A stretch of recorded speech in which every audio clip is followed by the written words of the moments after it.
Yeah, what's up? How's it going? What's up, Weekend? Good to see you.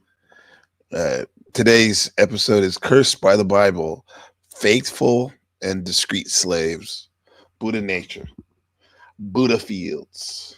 What up, Shadow Buddha? Let's get it cracking. Cursed by the Bible, huh? Every curse explained in the Bible. Let's talk about it. Witchcraft. Okay, so witchcraft is the first big one, and it's actually wild how seriously God takes this. Exodus 22:18 says straight up, don't allow a sorceress to live. That's the death penalty right there. Leviticus and Deuteronomy pile on even more. No divination, no mediums, no necromancy, no spirit channeling. All of it gets you executed. Why? Because God sees it as rival spiritual authority. You're basically going to demons for power instead of Him. Now here's where it gets insane. Wouldn't God create all those things, though? 1 Samuel 28 tells the story of King Saul, who literally banned all the mediums and witches from Israel. Good job, Saul, right? Except then he hits rock bottom. He's about to go into battle, and he's terrified. So what does he do? He sneaks out in disguise and finds the Witch of Endor. Yeah, the guy who banned witches goes to visit one. He makes her summon the dead prophet Samuel's ghost. Samuel shows up, and he's furious. And then It's like Asian style. he drops the worst news ever. You're gonna die tomorrow in battle. And guess what? Saul dies the next day. The modern version of this is everywhere. TikTok tarot readers pulling cards for you. Manifestation culture that's basically rebranded witchcraft. Manifestation Astrology culture. apps telling you your future. God still says nope to all of it. Eating blood. This one goes Nope. your future. God still says nope to all of it. That God does. Eating blood. This one goes way back to Noah. Genesis 9, right after the flood. God tells Noah, you can eat meat now, but don't eat it with the blood still in it. Life is in the blood. That's the principle. You can cook your steak however you want, but the blood has to be drained first. This isn't some random food preference. It's That's funny because over here in Taiwan and other parts of Asia, they love blood. Blood on a stick. deeply theological. Leviticus 17 explains why God cares so much. Blood equals atonement. Every animal sacrifice in the Old Testament involved blood because blood symbolized life being given Oh, because God, their so-called God, wants to be the only one for the sacrifice and the witchcraft. to cover sin. It all pointed forward to Jesus, whose blood would eventually cover everyone's sin permanently. Pagan cultures around Israel used blood for demonic rituals. They'd drink it or smear it on altars to gain power from their false gods. God said, absolutely not. My people don't do that. Here's what's crazy though. This rule stuck around. Acts 15 in the New Testament, when the early church is debating what rules Gentile converts have to follow, they keep the blood rule. No sexual immorality and no eating blood. Those made the cut. Kosher Okay. laws today still follow It's no blood sex. this. You drain all the blood from meat before eating it. And vampire mythology? It's literally playing with this ancient taboo. The idea of drinking blood to gain power or immortality is straight from pagan rituals that God banned. One of the few Old Testament rules that never went away. Tattoos for the dead. Leviticus 19:28 is super Never heard of that before. Dead bodies getting tattooed. specific. Don't cut your body or mark it for the dead. Now, before everyone freaks out, this isn't about your decorative sleeve tattoo, probably. It's mean like getting like somebody's name on your sleeve or something like that because when they died. Is that what that is? Context matters here. This was about pagan mourning rituals. When someone died in Canaanite culture, people would cut themselves and tattoo their bodies as part of the funeral. It was a way to honor the dead or maybe ward off their spirits. Some cultures believed marking your body connected you to the deceased in the afterlife. God banned it because it was tied to false religion and necromancy adjacent. Necromancy. That means like bringing the dead back to life. So people who made this Bible, they probably think that it's some powerful magic right there, huh? Getting your dead dog on your back when it dies. stuff. Canaanites did it as part of ancestor worship. 1 Kings 18:28 actually shows Baal prophets cutting themselves during their failed showdown with Elijah. It was a pagan practice through and through. So does this ban all modern tattoos? Most Christians say no, because the context was specifically pagan rituals, not body art. But technically, yeah, it's in the Bible. People love debating this one. The comment section on this is going to be spicy. The mark of... Ooh, is that all tattoos? No. Yes. The beast. Now we jump to the future. Revelation 13 describes something that hasn't happened yet. A mark on people's foreheads or right hands. You can't buy or sell without it. The famous 666 connection. This is the ultimate cursed practice because it's literally eternal consequences. Take the mark and you're choosing allegiance to the Antichrist system over God. There's no coming back from that. What does it actually mean? It's allegiance shown through an economic control. Hello, Shadow Buddha. System, the opposite of God's seal on. What's going on, man? Everyone's gonna have to choose. Will you worship the beast and take his mark to survive economically, or will you refuse and face persecution, maybe death? Revelation is clear. Anyone who takes the mark is eternally separated from God. It's the worst decision you could ever make. The speculation on this is absolutely wild. Every generation thinks it's their technology. In the 90s, it was barcodes. Then it was RFID. Okay. Chips. Now people say QR codes or crypto. What's next? Or vaccine passports. Honestly, we don't know yet. It hasn't happened. But when it does happen, it'll be obvious because Revelation says... Do we know it's going to happen, though? You really believe everything that happens in the Bible in 2026? As people will know exactly what they're doing. You can't accidentally take the mark. It's a conscious choice to worship the beast. Planning mixed seed.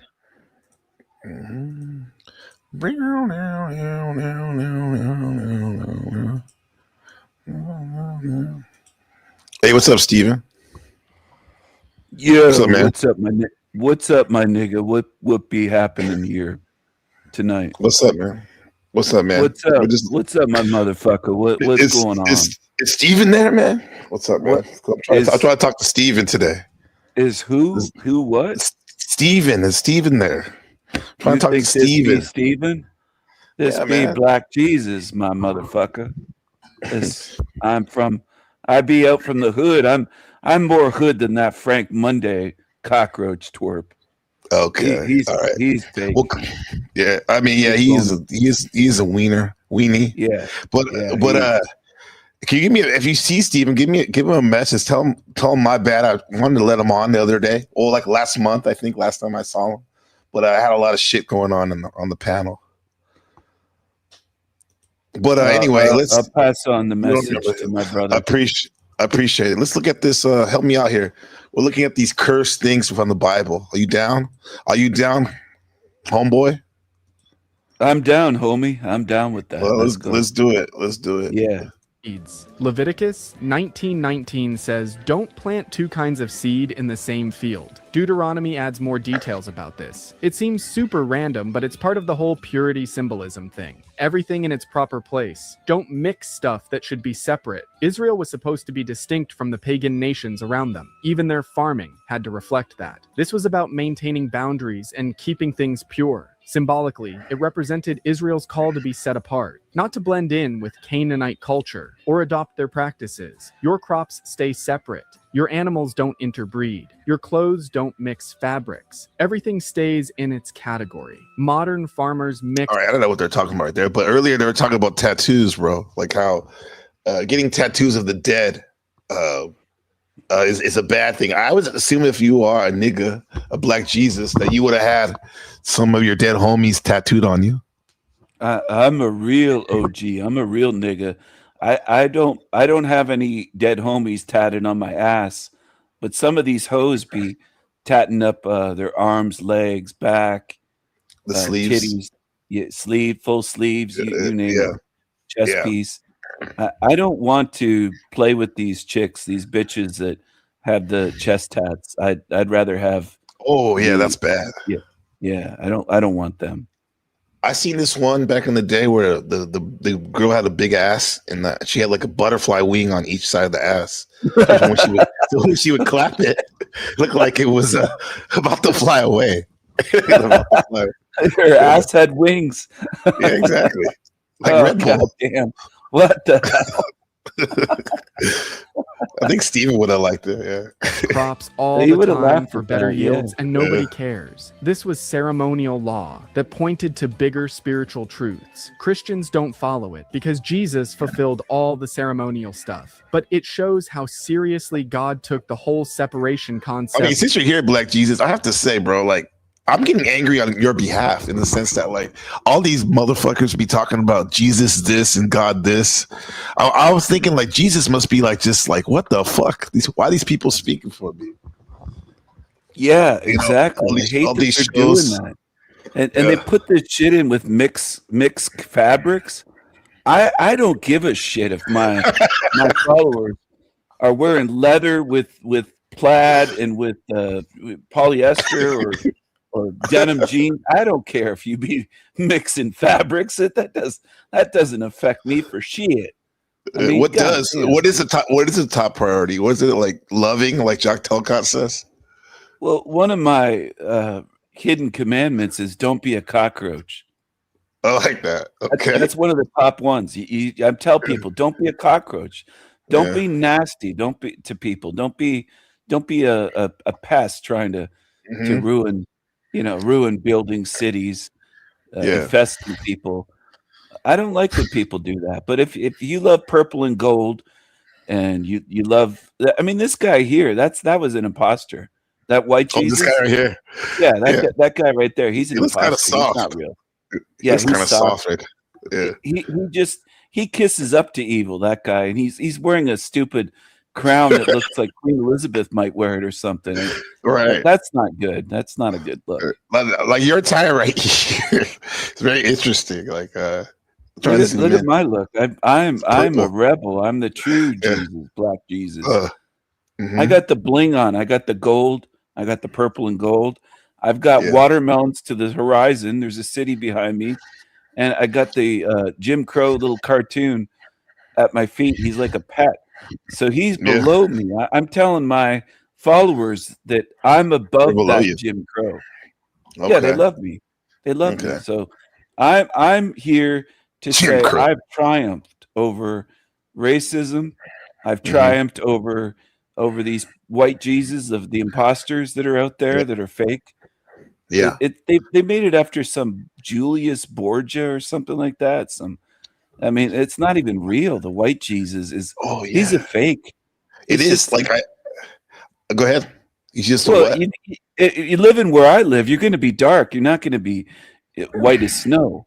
Where I'm from, it doesn't even make sense what they show people. Is it true that Black Jesus spends times in Mexico during part of the year? Yeah, I take vacation sometimes in Cancun and in Chihuahua. I'm out there in Chihuahua. There's an actual place called Chihuahua that they named the dogs after. Well, yeah, I think I have relatives from there. But I love it there. It's very peaceful. I think it's like they didn't believe you. You're like, was it Beth or somebody? You were telling them like that, like last week, like, yeah, I go there and I vacation there or whatever. You have a house down there, and they were like, what? It's like, nah, I think he's actually being serious. It sounds like you actually know the area. Yeah, I do, and they don't believe it. That's the thing. That's the thing about YouTubers. They always disbelieve the truth, and they believe the liars. I mean, it's always flipped. They're always fucked up. They believe the biggest liars on here that bullshit, like saying they're going to create world peace. They'll believe that and nod their heads and go, this guy's going to end all wars, Talcott. And it's just laughable. I mean, they believe Landry, the stupid shit he spews. And Alex Stein said that Landry stinks like shit. Landry didn't even know what cologne was. He was calling it perfume for a guy. Alex Stein met him. And Landry's like, oh, yeah, Alex, he wears all these perfumes. It's like, I didn't know Alex Stein was gay. Like, what is he wearing women's perfume? Like, what are you talking about? No, I don't know. Yeah, by the way, like, I'm cool with Landry, so I ain't gonna diss on him. Like Alex Stein did say he stinks like shit, and Landry was laughing about it. I got a clip of that. I don't know. I know Landry did. He did change his attire. I think whatever Alex Stein said, he's looking pretty sharp now. He did say he stinks like shit, though. He doesn't shower. He's wearing the same pants multiple days. I got a clip of that, but he's got to do better than that. What I'm saying is, this white Jesus here probably stinks.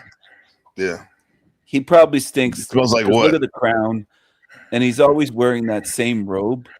It's like a. Like Are you that- sure that's not a nightgown? It might be a nightgown. It could be. A He female might be in a nightgown. nightgown with panties on or something. Like Mm-hmm. I don't know. Like Yeah. he hung around all dudes. I don't know if he was with any women really. It was Supposedly he had the Mary Magdalene, but like you tell the Catholics that, and they like repute it. They like dispute it. They're like, no. How dare you say our King of Kings was with a woman? It's like, oh yeah, dude, they get Or- real upset. They want Jesus to be a virgin for some reason. yeah, I don't understand that. it's Like probably he wouldn't get a blowjob from Mary Magdalene if she hung holy out water. with him and followed him around. Like, how do they know that didn't happen? Because she was a prostitute, allegedly, right? If she was a prostitute, Or she ex-prostitute. probably would have given him like a free BJ because he's Christ. She's right. I mean, she probably Of would course, have she said loved him. no charge. You know, Mm.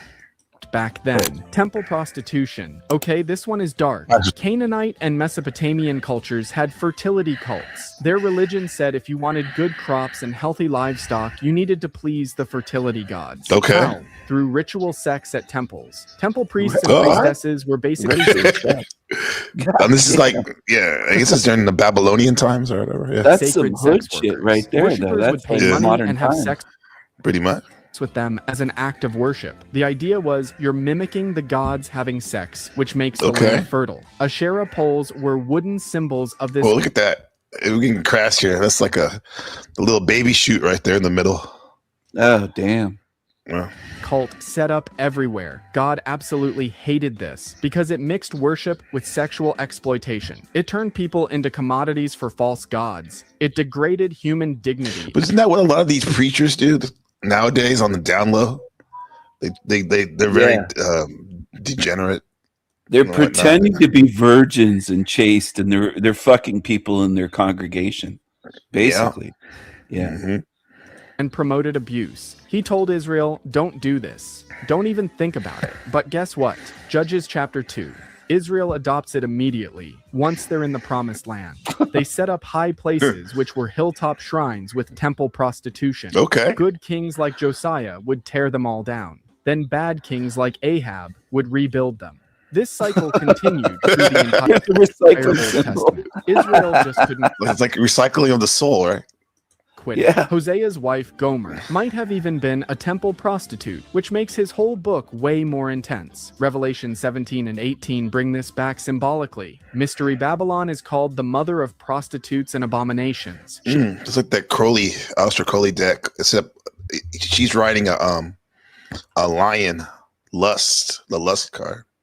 Mystery Babylon. Barbara Bush looks like Crowley. It looks like she's the daughter of Al. There's so much similar with Barbara Bush. She does, yeah. A lot of people Interesting. think that might be his daughter, long lost. You think so? Damn. Could be. Let me see. Get that picture up. Who's faster at typing? Mr. Crowley, that old Ozzy song. It was Mr. Crowley. Crowley. I was fascinated by that dude back in the day. I mean, kind of confusing though. It's like a troll, a poetic troll. He trolled people, calling himself the Beast, the Antichrist. Yeah. Look at the similarity there. Yeah. God damn, It does look like it. doesn't look like a woman. She looks evil. Oh shit. You know, it says that Jesus had hair of wool in the Bible. Yes, that's right. And feet like So wouldn't bronze, that right? be more of a black person's hair than a white person's? Yes, that's what a lot of the people that say that Jesus is black, they say that. They bring up that scripture first. Yeah. Yeah. They tell me Yeah, they- that. and They they- say, hey, black Jesus, you got hair like wool, like black dyed wool. Yeah, wool. And I say, Right. I do. Yeah, I don't know them, but like I know online there's some I don't know if you know what 5% Nation is. No. Gods on Earth. It's like, like the group Wu-Tang, so they always go, "What's up, God? What's up?" To each other, the black dudes to be saying that. Oh, okay. Yeah. They believe the black man's God. They call each other nowadays like lamb's wool. Instead of saying black people, they say lamb's wool. Right? Really? I never Yeah. heard of that. Wow. Yeah. Okay, let's see who we got. What else we got here?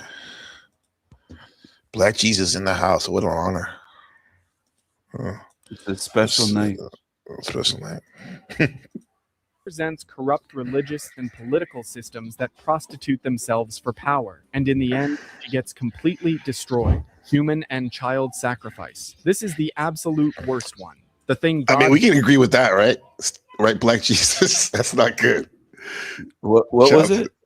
It's the worst one, probably, where everyone flips out nowadays. human and child sacrifice. Oh, You want damn. to talk about Moloch Yeah. and all that? Oh, yeah. They should have never done that. Yeah, I think a lot of That's times with these people nowadays that claim that they're these pedo hunters and stuff. I think if you look into their background, there's a good chance that they're actually down with that weirdo shit. Yeah. This is the absolute worst one. The thing God hates more than anything else in the entire Bible. Moloch was a Canaanite fire god. Parents would literally burn their children alive as offerings to him. They believed sacrificing Damn. their kids would bring prosperity and alive. protection. That's The horrific. sacrifices That is. happened in the Moloch. valley of Hinnom outside Jerusalem. That valley later became called Gehenna, which is the word Jesus used for hell. Leviticus 18. Imagine it's like some billionaires like, I've always had a dream to build my mansion in the hill where Moloch was worshipped. Oh, damn. 18 and 20 say anyone who does this gets executed immediately. It's called an abomination, the worst possible sin. But here's what's messed up. Kings of Israel actually did this. King Ahaz sacrificed his sons. King Manasseh sacrificed his sons in the valley of Hinnom. The very thing God said would get you destroyed, they went and did it anyway. Now, Abraham and Isaac is the flip side of this story. Genesis 22, God tells Abraham to sacrifice his son Isaac. Abraham obeys all the way up to the last second. He ties Isaac up, raises the knife, and then an angel stops him. God provides a ram instead. The whole point was to show that, unlike pagan gods, the real God doesn't want human sacrifice. He provides the sacrifice himself. And eventually, Yeah, he rather kill the people himself. The marriage. Shit. It's like that, bro. Like earlier when he was talking about I think the first thing they were talking about was what was it? It was like, I want to be the only one who does it. Oh, drinking blood. That's what it was. He wants to do, have the blood for himself. This guy. Yeah. That's so good. Oh, damn. Yeah. temple prostitute, which makes his whole book. All right, let's go. Sacrificed his sons. King Manasseh sacrificed the sacrifice himself. And eventually he did through Jesus. Modern Damn, they sacrificed you, they said. horror, we think we're past this, but child Imagine some trafficking and idiot tying up exploitation their still son exists. or their child Different and saying form- they're going to follow through with it just because some voice told them you got to sacrifice your son, I know. Abraham. I mean, what It's the horrible. fuck was he thinking? That's yeah. What a fucking Ultimate idiot! He's like, test. oh, okay, I'll tie my son up. I'll get a knife. I mean, what the hell? Yeah, because I guess my logic would be like, do I want to worship someone or something that would even make me make that choice? I'd tell him You to know? fuck off. I'd say I'm not harming my Yeah. child. Fuck you, whatever that thing is. Whatever that thing is, yeah. Yeah, whatever that thing is, it's telling you to sacrifice your own child, tie it up. and You cut would know, them. but more than most of us, Black Jesus, is this the demiurge, this God that they're talking about? You think, Yeah, something like that? Basically, yeah, it's Yeah. it's a demon, Uh, Yahweh, whatever you want to call it. It's mhm. it's demonic. It. Just look at the shit that it does here. Yeah, yeah. It's It's a like diamond. the diamond. It's a diamond, mate. It's a diamond. Sound like DK now. Same evil, cursing your parents. Uh-oh, cursing your 21 and parents. Leviticus 20. Both say if you curse your father Everybody or mother, curses you their get the parents death at penalty. some point. And this isn't just saying I hate you, Did it at least once or something like that. mom, during an argument. This is actually pronouncing a curse on them, calling down Oh, evil on your pronouncing a parents. curse. In Oh, the damn. ancient We don't talk like that in America, in North America. We don't say like, I put a curse down on you, Dad. Or Mom. No. I mean, what would the equivalent be of that nowadays? I curse you. Unless your family's in the church. I don't think most people talk like that. Am I wrong or what? Ancient world that was serious spiritual stuff. Words had power. All Deuteronomy right, see you, Black 21 Jesus. adds the rebellious son law. If you have a stubborn, disobedient son who won't listen to anyone, his parents can bring him to the town elders. They testify against him, and then the whole town stones him to death. Brutal, right? The Talmud That is actually brutal. says this law was never carried out. It existed as a deterrent, but no parents ever went through with it. The point was showing how seriously God took honoring your parents. Fifth commandment energy. I think that in Islam, that's a big thing too. Never curse your parents or disrespect your parents, even if they fuck you over. They're the ones that brought you into this land. High crimes in Taiwan if you murder your parents. Respect and obedience to parents was foundational to Israelite society. You didn't mess around with that. Blasphemy. Leviticus 24 defines blasphemy as cursing God's actual name, not just saying, "Oh my God," casually. Oh my This is God. genuinely cursing God himself. Okay, I would calling never do down that. evil on the divine name. In ancient Israel, that got you stoned to death immediately. That's very similar in cursing your parents because God is your parents if you believe that, right? Like, why curse somebody that brought you into this world? I mean, even if they did horrible things to you, that's a no-no. Story in Leviticus 24 is intense. A half Egyptian, half Israelite guy gets in a fight with a full Israelite. During the fight, he curses God's name out loud. Everyone freaks out. They grab him and bring him to Moses. They beat the don't shit know out of what him. to do because this hasn't happened before. Moses asks God directly. God says, "Take him outside the camp and have everyone stone him to death." So the whole community executes him. Fast forward to Jesus. The Pharisees accuse him of blasphemy constantly because he claims to be God. To them, that's the ultimate blasphemy. A human claiming to be divine. They try to stone him multiple times. So the nation of gods on earth, 5% nations, offshoot of Islam, would be like, bro, what up, God? Black man is God, right? So they're cursed to hell in that sense. Eventually, they succeed in getting him crucified for it. What's up, Wiccan? The Thanks. irony? He actually was God. They executed God Oh, for no. claiming to be God. The ultimate tragic irony of the Gospels. Idolatry. Exodus 32 is the golden calf disaster. Moses goes up Mount Sinai for 40 days to get the 10 commandments. The people get impatient. They tell Aaron, "Make us a god we can see." So Make Aaron us a collects god we can everyone's see. gold jewelry and melts it into a golden cow. Why a cow? Egypt Yeah, why a vibes. cow? They just left Egypt where bulls were sacred animals. Old habits die hard. The people immediately start worshiping it and partying. God sees this. Hit up with the buymeacoffee.com. Every bit helps. Keep the content rolling. Thanks for being amazing. Kudos and props to Wiccan music. And almost destroys the entire Thank you. nation right there. Moses has to talk him down. Then Moses comes down the mountain, sees what's happening, and smashes the 10 Commandments tablets in rage. He grinds the golden calf into powder, mixes it with water, and makes everyone drink it. Then the Levites execute Makes them 3,000 drink people it? that day. It set up Israel's no idols When we were trying to do a study group like years ago, during like 2011, 2010 with the homies back in Foster City, I don't know, one of us came across this one esoteric video where they were saying that Egyptian priests used to snort gold in order to achieve higher realms of consciousness. I mean, it sounds cool, bro, but like, how does that look? What's the logistics of that?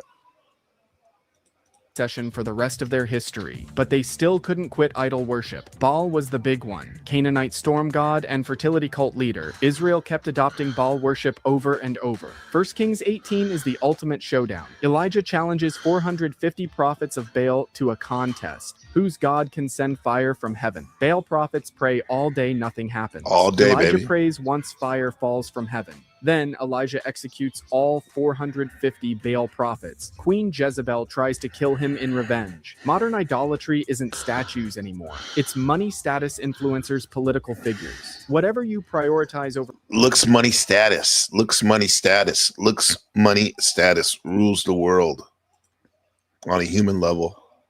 Don't forget that. where God becomes your idol. And honestly, we're all guilty of this at some level. Cross-dressing. Deuteronomy 22:5 says it's an abomination. Y'all niggas be wearing those wigs and shit online and are offline. Don't be doing that, man. Don't be cross-dressing. For women to wear men's clothing or men to wear women's clothing. Pretty straightforward on the surface. But why did God care about this? Some scholars think it was connected to pagan rituals. Assyrian priests would cross-dress as part of worship to the goddess Ishtar. It was part of fertility cult practice. I've seen that in that movie 300, Leonidas and the Persian king Cyrus. Yeah, bro, he was weird, bro, wearing makeup and whatnot and dress. The other angle is gender distinction mattered in ancient Israel. Men and women had different roles and responsibilities. Clothing was one way to maintain those boundaries visually. God wanted clear distinctions between male and female. But here's the modern confusion. What even counts as men's versus women's clothing now? It's totally cultural, not universal.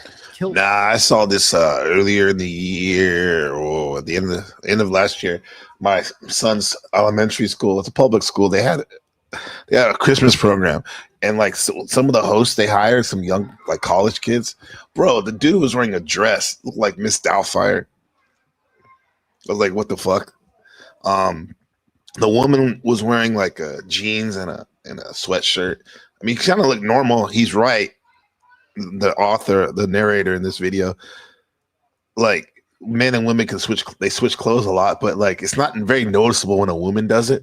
Because I didn't think nothing of it until it was juxtapositioned to the dude wearing a dress. I was like, oh shit, she's doing the same thing. Yeah, this looks bad. Sends bad messages. In Scotland, robes in Middle Eastern cultures, women wearing pants, which was scandalous 100 years ago. The definitions shift constantly. So applying You're not supposed to show your thigh in Islam if you're a man.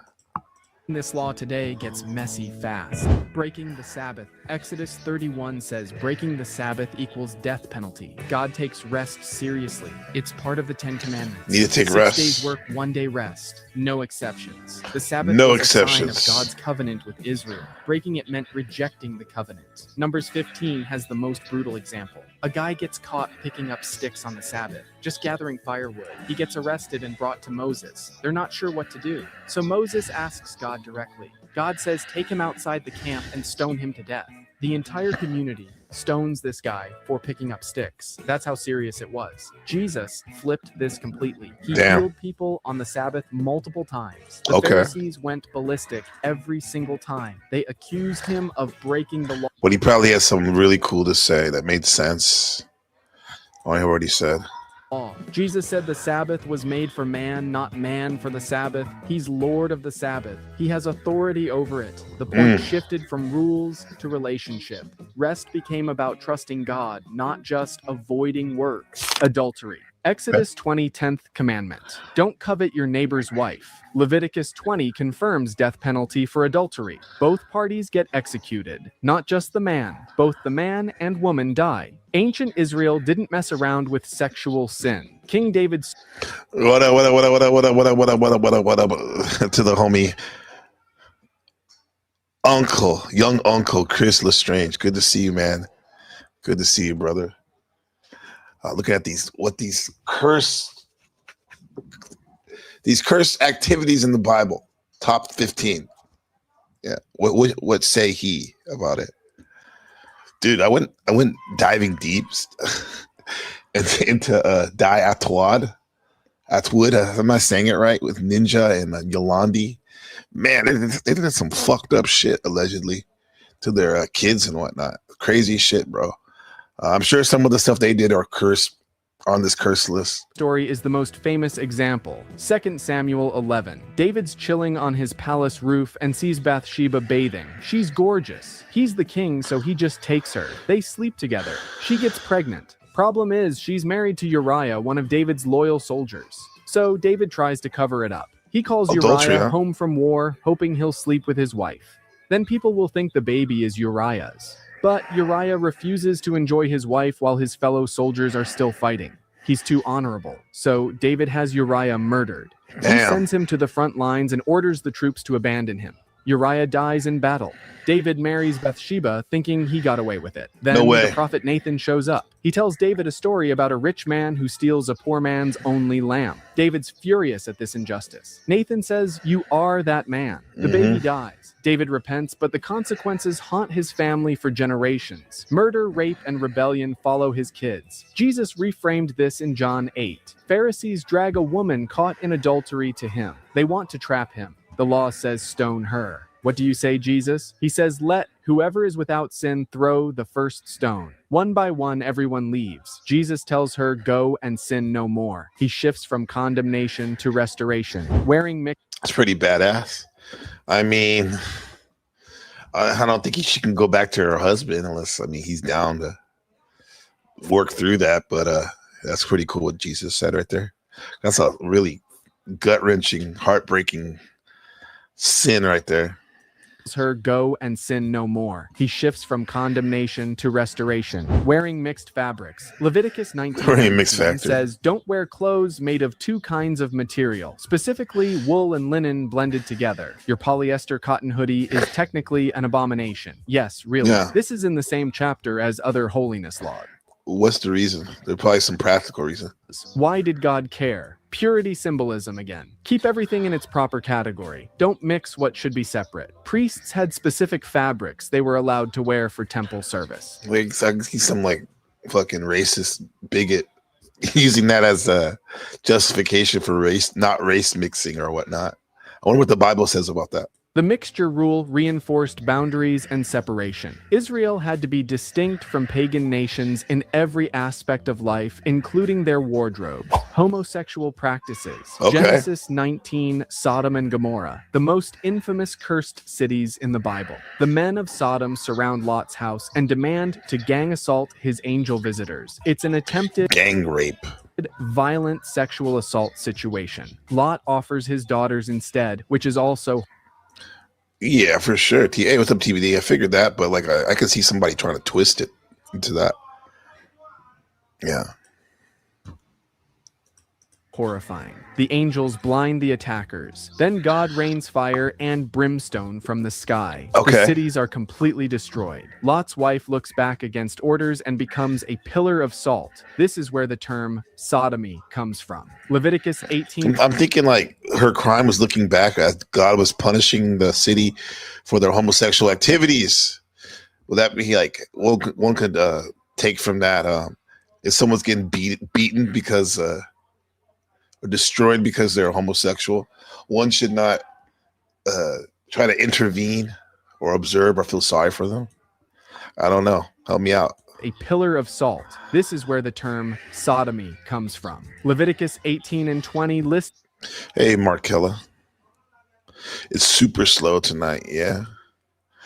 You're telling me it was the homepage was off earlier. As a capital offense. Hope you're feeling better. Penalty. It's part of the holiness code along with other sexual sins. Historical context matters here. Temple prostitution and pagan cult rituals often involved same-sex acts as part of fertility worship. That's the cultural background. The New Testament mentions it too. So they're saying, I don't think like a lot of these is like God didn't want to be challenged, according to the Old Testament. Drinking blood. What else did he say? Cursing people, cursing your parents, all that stuff. So this is more. It sounds like more of a. They said it's a cultural thing. Interesting. Romans 1, Corinthians 6, 1 Timothy. Paul includes it in lists of sins that separate people from God. Modern interpretations are wildly different, though. Some say it's only about exploitative relationships or pagan rituals. Others say any same-sex relationship is prohibited. Progressive Christians argue for committed monogamous relationships being acceptable. Conservative Christians say no exceptions. Jesus himself never directly addresses it, which people point to on both sides of the debate. Him not saying anything that most people might say, like, that means he accepts it, homosexuality, or others would say opposite. You said Chris says YouTube was messed up in a lot of countries. Yeah, it was messed up. I didn't have the homepage for an hour or whatnot. Markella told me about that. Welcome to the channel. Glad you're here. Don't forget to like, subscribe, and share. Help NPC grow. That's me. The content, keep the content coming. Your support means everything. Absolutely. Deleted your chats. Thank you, Markella. Crazy. People have strong opinions, and nobody's changing their mind. Eating unclean foods. Okay, Leviticus here we 11 go. is the big list. Are you bacon eaters? No pork, no shellfish, no rabbit, no camel, no rock badger, which is a hyrax. Rock badger. Also, what else could we put here? Like seagulls. Yeah, it said shellfish. What's on something else? A rabbit. Okay, we already have duck. Certain birds are banned. It's called an abomination to eat them. These are the kosher laws that observant Jews still follow today. You think that's because before it was more of a health concern? Those animals are more unhealthy, or they can get the human body sick more than like a chicken or a cow or something. Why these specific animals? There's debate about that. Some say health reasons, pigs carry diseases, shellfish Trichinosis. go bad quickly in the Shellfish look like roaches. desert heat, but most scholars think it's primarily symbolic. These rules set Israel apart from other nations. Okay. Purity markers, holiness codes. You could tell who was Israelite by what they ate. It True. maintained boundaries and reinforced their distinct identity. Jesus declared all foods clean in Mark 7. He said nothing that enters from outside defiles you. It's what comes from the heart that defiles. To eat shit, that's okay. And Peter has his vision in Acts 10. God shows him a sheet full of unclean animals and Horse, giraffe, snake, ostrich, beaver, donkey, dog. Those are all cool animals. I don't know about eating them. Peacock. says, kill and eat. Peter's like, no way, Lord. I've never eaten anything unclean. God says, don't call unclean what I've made clean. This vision opened Christianity to Gentiles. You didn't have to follow Jewish food laws to be a Christian. Cop out. Moving boundary markers. Deuteronomy 27. Do you believe that's true? If you're really a student of the Bible or live by the Bible, don't you think you should look at the Deuteronomy, Leviticus in terms of diet? That should be like a staple point.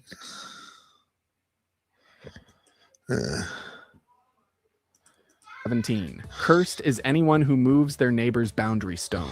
In ancient Israel, land was divided up by family inheritance. Your family's portion of the promised land was sacred. It passed down through generations. Oh yeah, I got shit. I'm pausing that money thing. I mean, you could always, or anyone else can always do a buy me a coffee. Yeah. I actually have another channel I'll tell you about. That's on its way to be monetized for our other fitness consciousness content. Yeah. Hit me up, y'all. If you need to drop a dono, they're highly appreciated. Hit me on them. Buy me a coffee. Yeah. Property lines were marked with stones. Moving someone's boundary marker was like stealing their land. You're shifting the line to take what belongs to them. It's theft of generational inheritance. That's why God cursed it. Land meant everything. It was your family's legacy and livelihood. The modern version is forging property deeds or moving surveyor stakes. Still illegal, just different methods. The principle remains. Don't steal what belongs to someone else. Touching unclean things. This is all about ritual purity, not moral sin. Certain things made you ceremonially unclean in ancient Israel. Dead bodies, certain animals, skin diseases, bodily discharges, menstruation. If you touched any of these, you became unclean. You couldn't go to the temple or participate in worship until you went through cleansing rituals. Why?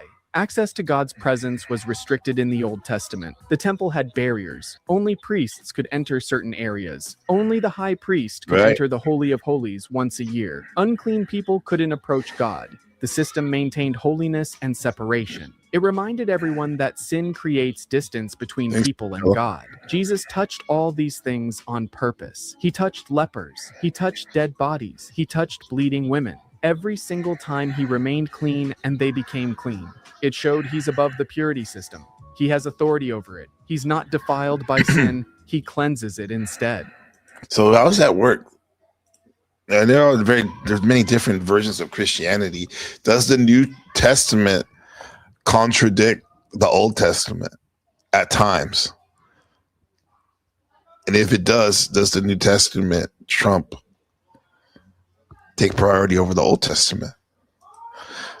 TVT says, nope, Jesus brought in the New Testament because humanity falls short of God's rules. He had to give his life and endure the wrath of God to save us. Well put. Oh yeah, this is something else we gotta get into. This Jehovah's Witness. Those guys that come to your door, knock at your door with the Watchtower magazine. I think it's interesting how supposedly they only have like a few men that like rule over 8 million of their worshipers, or like the leaders of their church. Those are the origins real quick. This is where we get into the title of this broadcast, the subtext of faithful and discreet slaves. That's their terminology that they took from the Bible. Yeah, so the short one. There we go. What's up, everybody?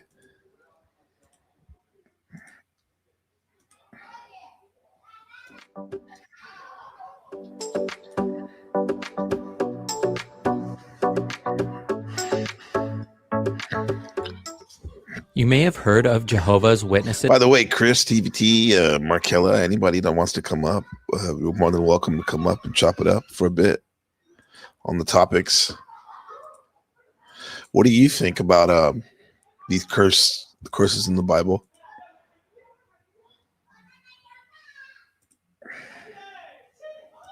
But what exactly do they believe in?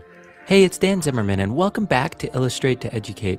In this short video, we'll dive into a detailed explanation of the basics of Jehovah's Witnesses, covering its origin, beliefs, and practices.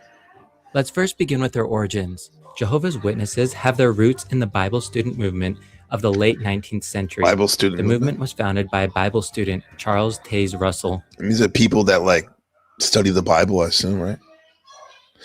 The Old Testament is a narrative, largely a record of the people's failures to adhere to the covenant and need for grace and atonement.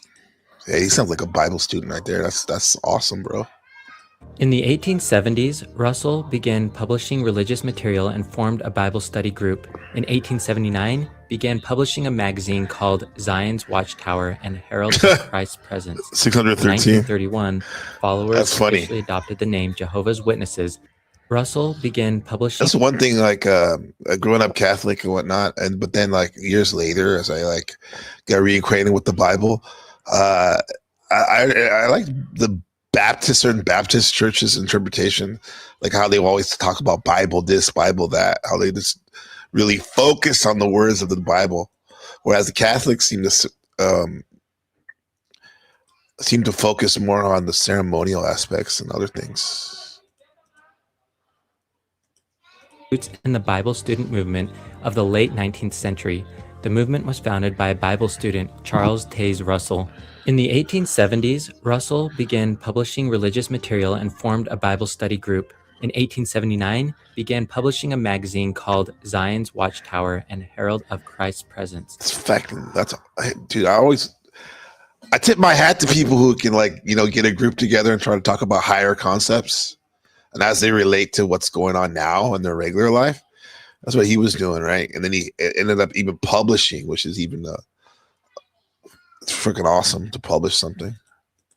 In 1931, followers officially adopted the name Jehovah's Witnesses to emphasize their devotion to God, Jehovah, and their role as witnesses or messengers of God's kingdom. The leadership structure of Jehovah's Witnesses is centralized, with a governing body that provides doctrinal guidance and organizational direction. Okay. Next, let's dive into their beliefs about God. Jehovah's Witnesses believe in the existence. There's like a small number of people who dictate what's going on with the group. Of only one God, whom they refer to as Jehovah. They emphasize the importance of using this name based on their interpretation of the Bible. They believe that God is all-powerful, all-knowing, and benevolent, as well as one who is characterized by love, justice, and wisdom. However, they reject the doctrine of the Trinity, asserting that God is a single being distinct from Jesus Christ and the Holy Spirit. God is the Father, the Holy Spirit, and the Son. Just God, according to them. Spirit. They believe that God has a specific plan for humanity, which will ultimately result in a paradise on earth. Now let's look at their beliefs about Jesus. Jehovah's Witnesses consider Jesus to be the first and greatest creation of Jehovah, but not The first and greatest. divine.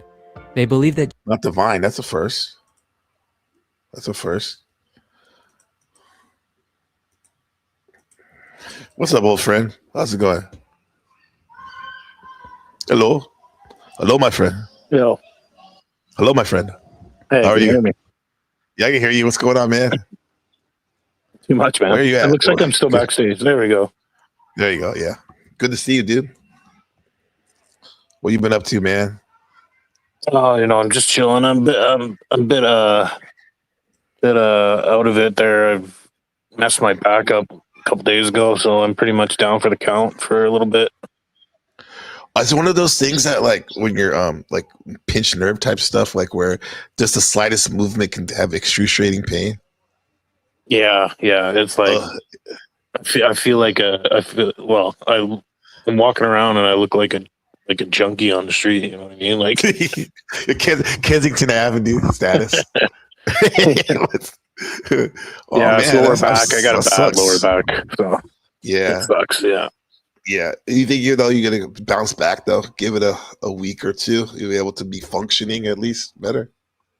Yeah. Yeah, I'll probably be like maybe another day. It's just like one of those things where like I don't even necessarily do anything. It just kind of goes one day. Like I'll sleep weird or something and wake up. Yeah. And it's like, oh, I can barely get out of bed kind of thing, right? Yeah. I used to have that, like, bro, like, I don't know because of the bed I used to sleep on or what, but like there would be like maybe like once or every other year I get that where it was like I tweak something so bad that it was just like maybe like have compassion for anyone that has to deal with that like 24/7. I don't know. I go mad, bro. Your back is everything, huh? Yeah. It makes it tough sometimes, right? Because like you got a big day the next day, and then all of a sudden you just wake up and you're like, you can't even get out of bed, right? Like what the hell? Yeah. I had that happen when I was like in my early 20s. There was this basketball like 3-on-3 street ball tournament. It's probably all over the world. It's called Hoop It Up. I don't know if you ever heard of that. Oh yeah, I've heard of that. Yep. Yeah. So like I was so excited to do this with my buddies and stuff, getting ready, came to my city in San Jose, and then I was like, hey, guess what happened? The day of it, I had that back shit. I woke up where I couldn't even barely move. And I was like, fuck. And I was ready to go too, man. And I mean, we did okay, but I was just like basically like a crash dummy or something. Just couldn't do much, but yeah. I don't know. Hey, can we get some scripture on that? TBT? Like backs, the back, how we can relate that to any scripture or any stories? The back is everything. It's everything, huh? Yeah. That was cool, bro. You breaking that down in the chat because granted, like, I mean, I'm still learning stuff. I'm still learning about stuff too, but like I'm more than willing to share what I do know. And like you were mentioning, like Catholics and Baptists, like they're they have different worship styles, right? Like, Baptists are more focused on worship through the Bible, right? And the Bible's like law, right? Yes. Your New Testament is law, and Catholics and Eastern Orthodox are more liturgical based, right? Yes. Historical worship, and it seems the two sides don't agree very, very much. So. But it seems like but both sides have element of both in them, huh? Like it's just like it's emphasize more things. Like for example, like I know that in the Catholics, even though it's liturgical based, very ritualistic, ceremonial, we still have the reading of the scripture, the Old and the New Testament, and then also the interpretation, which would be called like the homily from the priest, right. Like his sermon. I guess that's what the Protestants would say. Like, so you're still getting those things. It's just not emphasized as much as in the Baptist and Yeah. whatnot. Yeah. Yeah, and like, you know, certain like there's different chapters of Baptists too, right? Like there's others that don't agree with certain things that other Baptist churches do, right? Like, Yeah. Bro, there's like a I saw this video where it's talking about like the 20 different types of Christianity, but that's just like the main ones. There's like even more subsects. yeah, and some are very like pro-Israel, right? Like, you know, and then others don't even talk about Israel, right? Yeah. Yeah. You know, like for example, like the church that I attend, they were actually removed from their Baptist coalition or whatever, Mhm. because they don't agree with the way that the other churches interpret the Bible, right? Yeah. For example, like you know, like no women in leadership roles in the church, right? Because Uh-huh. that's what it states clearly in the Bible, that women are Yeah. supposed to be silent in church, right? Because they can influence men, right? Men like Uh-huh. women. Yeah. Yeah. So, Yeah. That's a good yeah. point. I didn't know that's the main reason why. It's not about being Sexist you or know, anything like that. sexist or anything like that. No, women do have roles in the church, right? It's kind of But yeah, it's kind of saying like they're almost too powerful. In a sense that like because their influence, their power of innate ability to influence, right? mm-hmm. Yeah. Yeah, like they What- shouldn't be teaching men, right? They should be teaching women. Yeah. But with that said, though, can't one make the claim that that uh, that if that woman was very imprinted with like a beautiful and like absolute knowledge of the scripture, wouldn't that be an asset to the church? Yeah, and she would have a role with other women, With women, right? okay. Yeah, Yeah. and children, right? You know, Yeah. children. Women usually I guess handle the children as well. I guess if you want to make her feel, make her feel bad, make her feel better if she was like indoctrinated with that feminism, you could be like, "Hey, babe, if anything, we need the man because he needs to dumb it down for us men, other men. You guys are too smart for us, right?" Oh shit! But yeah, Yeah. there's roles in church for women. Right. It's just not. Yeah, I just don't agree that it should be in a leadership position of like a Mhm. leader of the church, right? Of the actual church. Now, what do you think about like the churches when they have like they have the pastor or the priest or whatever you want to call the leader, but his wife has she has a role too, right? She's a leader in a sense. It's just that she's more the leader, like you said, like for the women and whatnot, huh? Not Yeah, I mean not the exactly, leader of like- the women, but like but Yeah, you know my what I mean? pastor, his wife is a you know, has her role, but she's not a pastor, right? She like my daughter and I are looking at getting baptized, right? And you know, they're not like just jumping right at me to be like, yes, let's get you baptized, right? It's very you know, not a right away thing, right? They want to make Yeah. sure that you're ready to take that Yeah. so to speak, They're right? being pun intended. Yeah, so the pastor wants to meet with me, right, separately, and then his wife would meet with my daughter and speak with my Okay. daughter about that, right? So like that's that kind of sounds her cool. role, right? Yeah, that sounds cool. And then they have like ladies' nights and stuff where all the ladies go in. Yeah. She she teaches the ladies, right? And even in the day and age like that we're living in with the sort of the bombarded with the Epstein imprints in our mind and all that shit, and like it may be even better and safer to have the like for example your daughter or someone have their wife meet with the woman instead of the man, right? Even if the man is like great and all that, you don't want to, you know what I mean, have the give the wrong idea or open the door for anything, you know. Yeah. So, well, exactly, right. Yeah. You know, I'm sure churches have, well, not all churches, but a lot of bigger churches will have insurance for that, right? But We call that Diddy insurance, right? But dude, it's so bad that like Lil Ben 7, he was talking about like, oh no, that guy's creepy. He made me into the Diddy party. Like he knows about like that shit. It's like common knowledge now. It's like, yeah, Jehovah's Witnesses, man, they're wild, right? They're on a whole other level, bro. Yeah, because I want to get a little foundation that I wanted to get into before we leave is these men that they're called, like they call themselves the faithful and the discreet slave. That's like from a verse in the Bible. They're supposed to be the only people to communicate with God, to be the intermediate, right? And like these guys, they act like they're like, you know, pompers and all that, but they're fucking balling out of control. Yeah. Jesus is the Son of God and the Word through whom God created the universe. So they believe that Jesus is not divine. He's just a great human being. Yeah, they don't believe that. They don't believe that Christ is God. They just believe that he's like a prophet, basically. Yeah. Do the Mormons even believe that? That Jesus, they believe he's divine, right? I don't really know much about Mormonism, but I'm pretty sure, if somebody in the chat can correct me, but I'm pretty sure that they just believe Jesus is a prophet as well. Okay. Or they don't even believe in Jesus, maybe. I don't know. So Wiccan said she said a study with Jehovah witness over 20 years. That's not a short time. That's a long time. Wait, what? Say that again?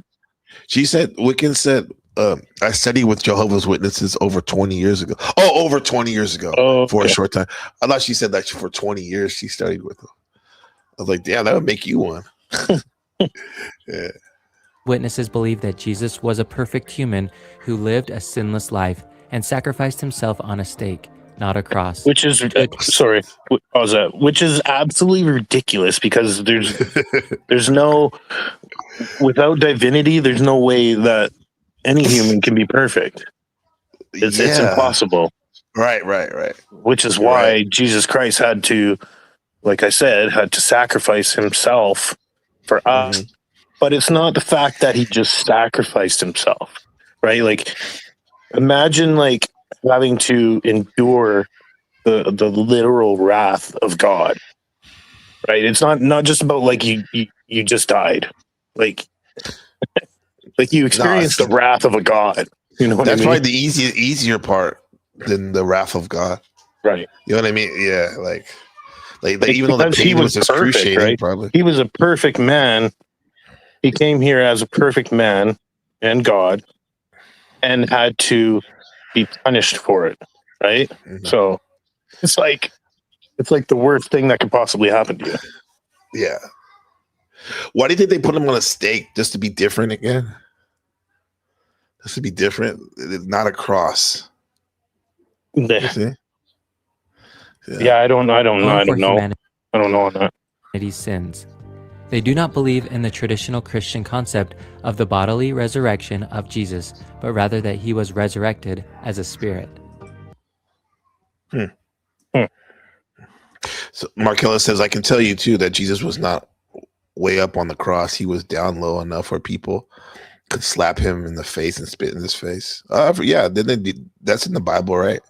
They're like spitting at him and stuff like that. Yeah. Next, let's look at.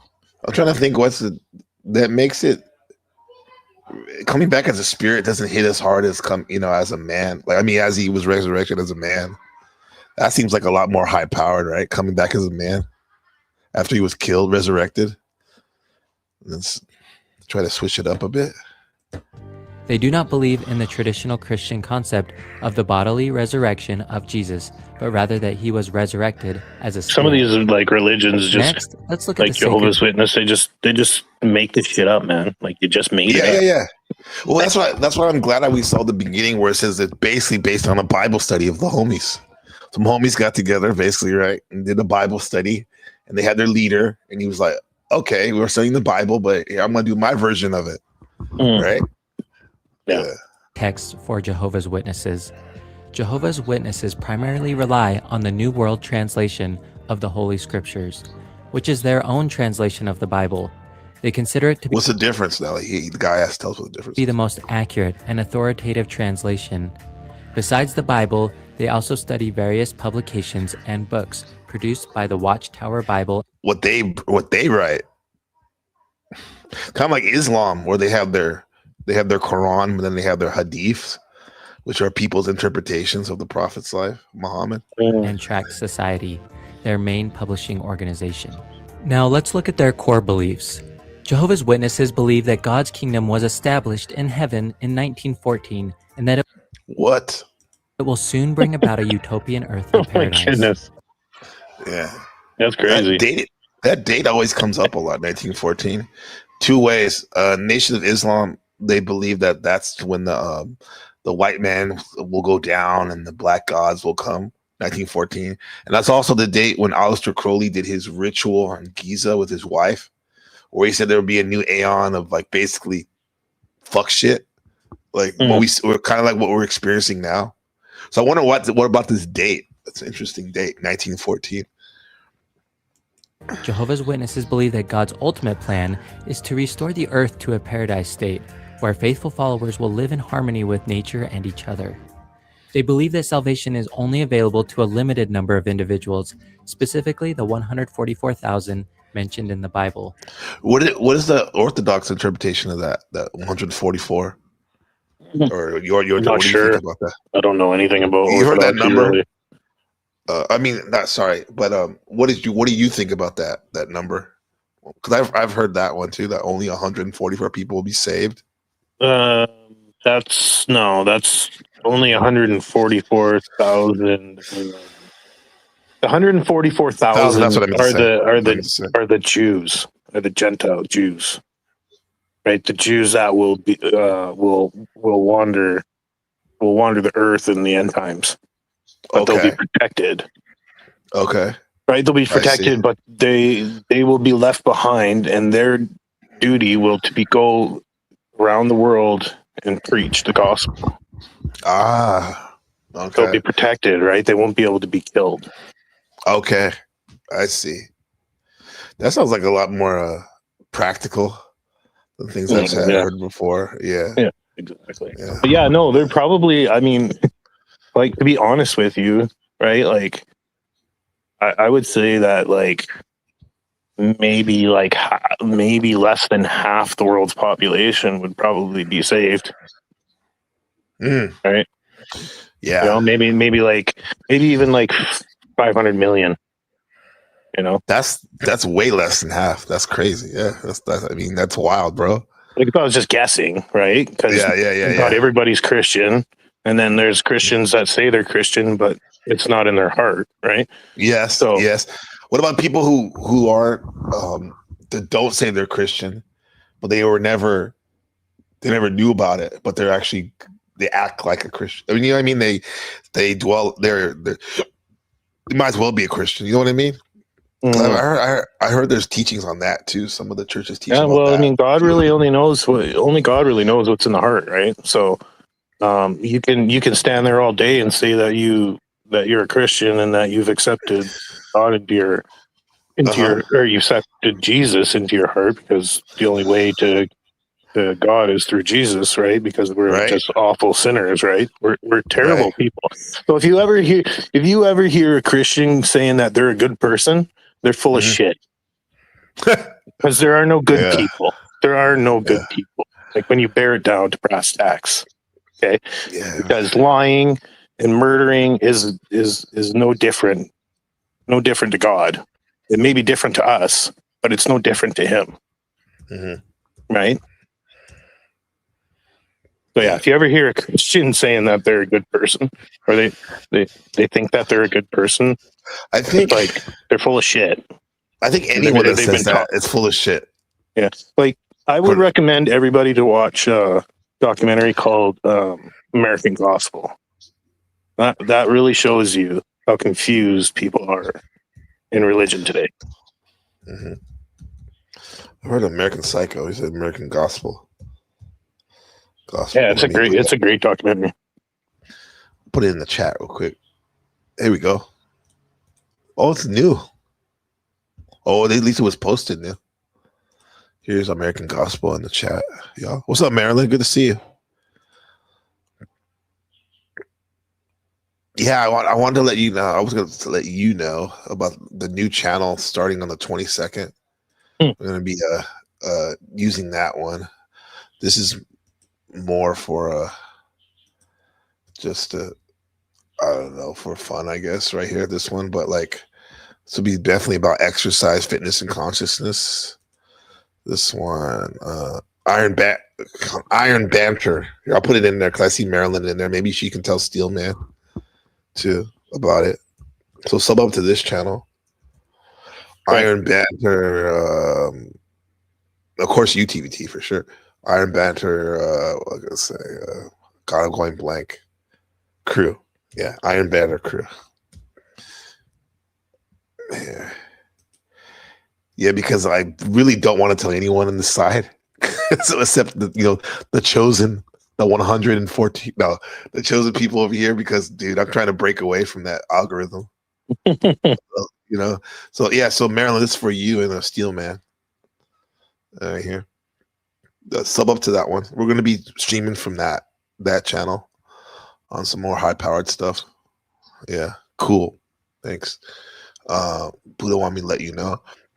Oh, but like back to this, dude. This is wild. You notice they didn't say anything about the Armageddon, and then what I remember, TBT, is that most of the things I know about Jehovah's Witnesses, like when I was going to the bus and I saw the newsstand for their magazine, The Watchtower, and it's always like some apocalyptic fire all over Earth and stuff like that.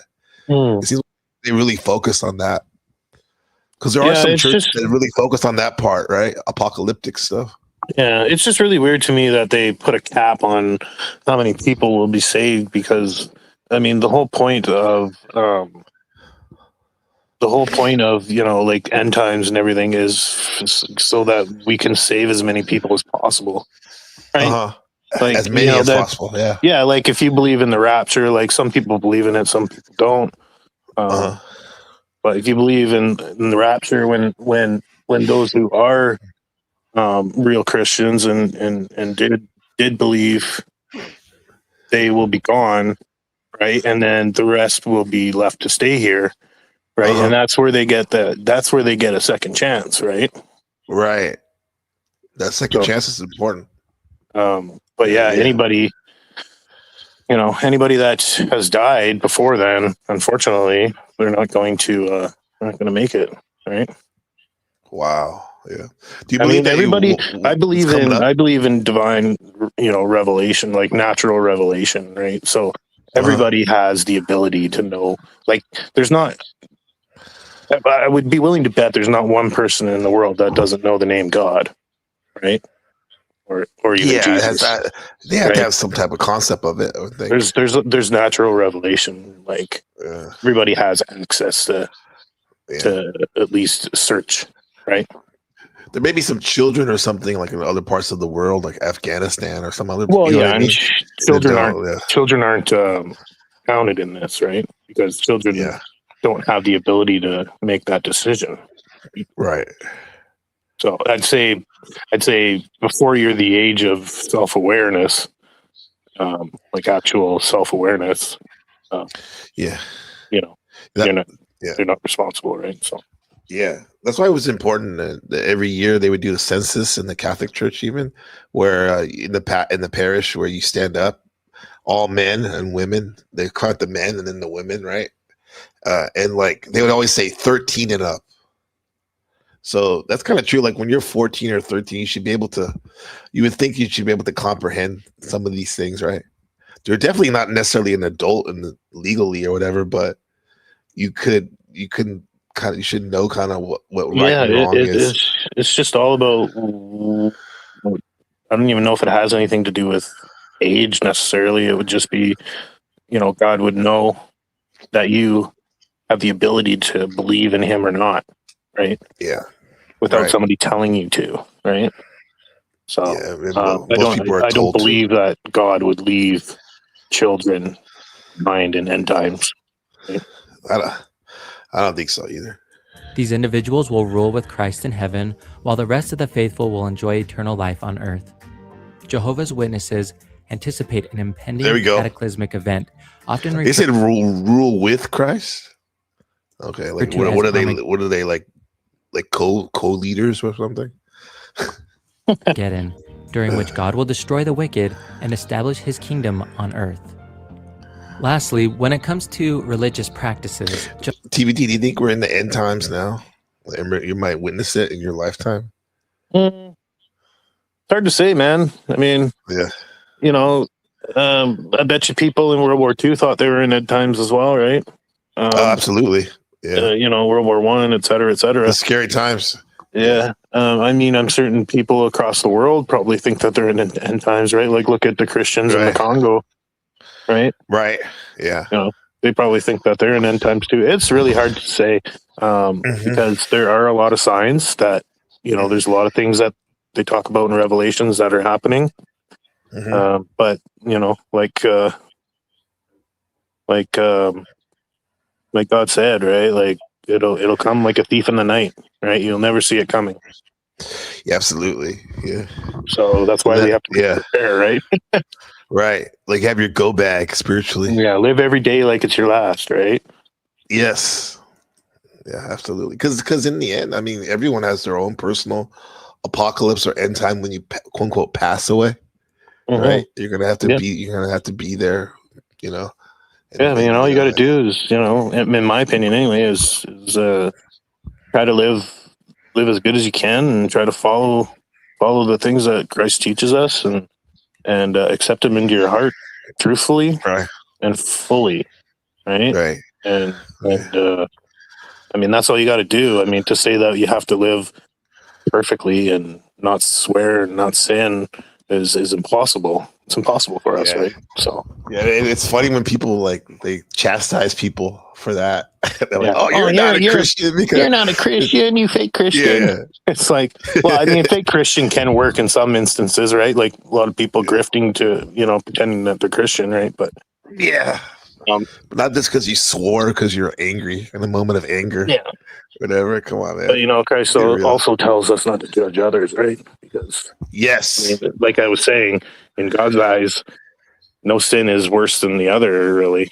You know, like murder isn't worse than lying to God, right? So it's all I bad. like that because when I studied Islam, they were saying that there's different levels of sins, right?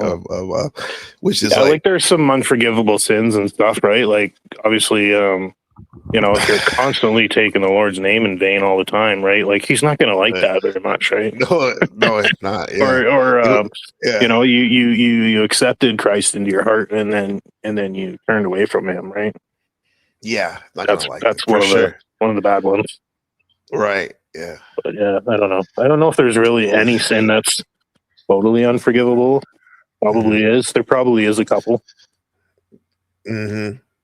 Mike was like, Mike Ball, what up, man? Same way. He said, "Shit." As long as you don't have the God's name in that shit, you're good. What up, Mike? Good to see you, brother. Yeah. Let's see. We're looking at Jehovah's Witnesses. Jehovah's Witnesses are well known for their door-to-door evangelism and public literature distribution.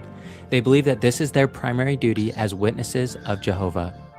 They regularly gather for Bible study. Oh man, in the chat on the panel, have you ever encountered those guys at your house? They come over there in BC, Vengeful. The Jehovah's. They come over once in a while. I don't answer, but every once in a while I'll just open the door and tell them that I'm Christian and I believe that Christ is God, and you know, and they usually try to like relate certain ways, right? They don't celebrate Christmas and stuff like that, right? No, they don't, or even birthdays even. I think it's pagan. Halloween and stuff like. Yeah. So yeah, they'll try to relate with you if you're a Christian. They'll try to relate with you in some form or another. But like, I just straight up tell them, like, hey, like, in my opinion, like, you know, like you guys are a false religion, and you're all gonna burn in hell for this, right? Like that's like I just get to the gist of it, right? Like, and they're like, oh, okay, well, we respect that, and you know, if you ever want to talk, here's our card, and they leave pretty quick. So yeah. We do it in the TVT stoic way though. Like, hey, by the way, guys, you're gonna burn it in hell. Would you practice it? Yeah. Damn, that's brutal. Like, oh man, how would you compare them to the Mormon guys? Because I'm sure they've come to your door too. Like, are they try to relate to you more, or do you No, think they're I don't more? see Mormons, but Yeah, I see them at the park and stuff around here. One thing I They will really- give to the Jehovah's is that they do evangelize, man. Like they, Oh. you know, you can give them that, right? I think they do Oh, yeah, that a spread lot the better word. than Christians do. Yeah, evangelizing, that means spreading the word, right? Or trying Spreading to, the word, yeah. yeah, So that's what every okay. Christian is supposed to do, right? Uh-huh. Yeah. You said everyone, yeah. Every Christian. Yeah. The daddies don't just love their children every now and then. It's a Yeah, love like without. God wants us out on the Yeah, man. corner, right? Preaching to people. Uh-huh. That's exactly what he wants. But Yeah. people don't really do that, right? Nah, they don't. So much so that people get uncomfortable when you talk to them about it. And worship at Kingdom Halls. The Kingdom Halls do not have ornate decorations, statues, or religious symbols. These meetings include discussions, readings from their publications, and sermons. Jehovah's Witnesses celebrate the It Lord's sounds like they don't even have crosses, right? Because they said that Jesus was on a stake, like a pole or something, was crucified, or evening meal, also known as the Memorial, annually on the anniversary of Christ's death. Only a limited number of adherents partake of the unleavened bread and wine, as they believe that only 144,000 individuals are destined for heavenly life, while the rest hope for eternal life on a paradise earth. One of the most distinctive practices of Jehovah's Witnesses is their refusal to accept blood transfusions. They base this on their interpretation of biblical passages that prohibit consuming blood. They have would you consider that? Come on, bro. Consuming blood? That's silly. That's not a blood transfusion? Yeah, that's silly, bro. Yeah. developed It's alternative not like you're drinking it or something. medical treatments and procedures that do not involve blood transfusions. Jehovah's Witnesses are known for their conscientious objection to military service, as well as being encouraged. My thing, like when I heard that they do that, no military service, I was thinking like, what a good way if you have a cult or like to not get your followers to leave you. To say like, hey, during a time of war when everyone has to go, you don't have to fight. Yeah. Yeah, that's a certain tough one. Like I know there's been like a lot of like conscientious objectors, right? Right. You know, we've all seen that. Well, Every some of religion. us have seen that movie, right? What's that one with Andrew Garfield? Well, I know there's Hacksaw Ridge or Saw Ridge, yeah. yeah. That guy was like a fucking Terminator. Like he was a medical guy and he didn't even fire a weapon or whatever, but he saved all these people and got shot so many times. Yeah, he saved like almost like over 100 men or something. Yes, yeah, and he was still injured too. Yeah, but that's a tough one, right? Like, I mean, I would say like Christians could go and fight war, right? But I mean, you would have to be really careful about when you chose to kill somebody, right? Right. You know, like what was in your heart, right? While you were killing. Yeah. Yeah, that's a tough one. You would definitely be repenting a lot for sure. A lot, yeah. But like if you're like going out there like murdering like innocent civilians and shit like that, right? Like obviously like, you're in some trouble. Yeah. Yeah. I mean, from a zoomed out perspective, it's stupid, like war or any reason or whatever. But I guess we are living in this human world where, yeah, man, yeah. But like if you're drafted, like if you're drafted, right? Like what choice do you have, right? Exactly. Yeah. God says to follow Caesar's laws, right? Yeah. Yeah. Exactly. Give on to Caesar. Yeah. Especially. Yeah. It reminds me of like there was like a fictional version of what we were talking about right now. I just finished watching it finally. Squid Games season 1. I was just watching that, and I was like, kind of like that, bro. I mean, those people put themselves in that situation, and some of the people didn't like the guy that ended up winning. He didn't kill anybody. However, other people killed people. They felt like they had to do that to survive, and I could understand like if we put that on top of the war. We're talking about going to war. It's like you got to do what you got to do, and hopefully, like you said, that you can repent from that and ask for forgiveness. And yeah. But like if you're doing things, like you're fighting in war with evil in your heart, right? Like, and taking pleasure. You're taking pleasure in it, right? Yeah, yeah, that's different. Yeah, war is stupid. I guess it's just with Amish don't join. They don't join the military. You're right. They have a fascinating community. God wants us to stay in our lanes. We have no reason to judge anyone but ourselves. They'll go to prison. They'll go to prison over going to war. Yeah. This is Tony. He talks a lot about. He talks about Amish sometime. What's his name? The music producer. Yeah, Tony, he's Amish's code. Yeah, he's. I think that's more. I've never asked him about that, but I think that's more of a minimalist. Yeah. Kind of, I think we can learn a lot. Tony. I think anybody can learn a lot from the Amish. Some good things. Like I don't know, maybe there's like some connection between Eastern Orthodoxy and Amish because he is EO, right? So yeah, I would think that a lot of when you strip a lot of these main religions down to the core, like they have a lot of those minimalist characteristics, huh? Yeah, to them. Yeah. Let's see. Oh, okay. Jehovah. Martella says worldly. What'd she say? Draft must be you must file for conscientious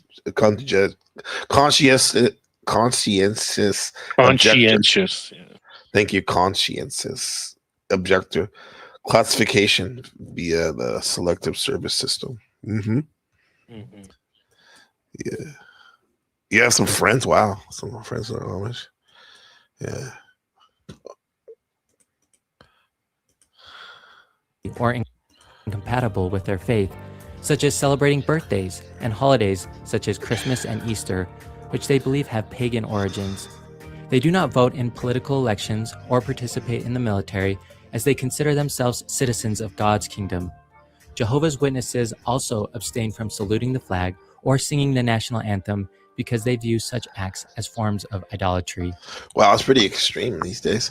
Yeah, I had a girlfriend at the time. We went to Chicago to her one of her best friend's wedding, and she was it was a Jehovah's Witness, I think. Wait, either that or I get them confused with Seventh Day Adventists or whatever. You heard of that religion too? Yeah. I think it was a weird thing where she couldn't have the ceremony in the church where they worship. Yeah, I don't know. It's weird. Those who violate core teachings or engage in serious sins may face disfellowshipping, which involves shunning by the congregation. Did you find this video about Jehovah's Witnesses to be helpful? Well, we learned some new stuff, huh? Reason why we don't want to be one. No, I was kidding. That's mean. Did they convert you, TVT? What's that? You don't want to be one now? You want to be one now? After learning that? No. No, I'm good. Jesus is my homie. Jesus is my homie. I love it. Yeah. That sounds cool. He is the homie, bro. The homie. Period. The homie. Yeah. This is one of the church elders. In the truth to pray. And he prayed to Jesus. Who? I said, brother, why did you pray to Jesus? He says, I didn't know who to pray to. I was so confused. Oh, they're mocking Jesus. So Gloria, my wife, said, please don't use that on the new things learned anymore. But that was truly a new thing learned. We just hope you unlearned it, congregation. That's weird, bro. Like, how are they? Because they're not Christian then, huh? Yeah, I don't Not- know, man. Like, What the it's fuck is that? weird. Like they're That's weird. they're very mysterious to me. You know, I like like it. you never see Mysterious. them. You never see them doing stuff like that, right? Like they're very, Right. they're very quiet and they're very like Uh-huh. stick to them. They don't like socialize with the rest of society, What right? other? Right. Exactly. Except for when they evangelize, right? And that's it. Um, It's kind of weird. Like you only see them when they want something from you. yeah, kind of. Right. They're trying to like recruit you, right? Like they're trying to. Yeah. Like, I find them very culty. No offense to anybody, but that's just Yeah. how I feel. Mm-hmm. But they like I've never seen a Jehovah's Witness come and debate on YouTube ever. Nah, they probably would. They would not want to cross pollinate, with other people who aren't. Right? You never see them went on debate or anything. Like I don't know. Maybe What's up, Modern Man? Andrew has debated a Jehovah before, but I've never seen it. I've seen Mormons. I've seen Seventh Day Adventists. I've seen everything. Catholics. I want to put a bet that I bet she's never debated a Jehovah's Witness before. I don't think they do that.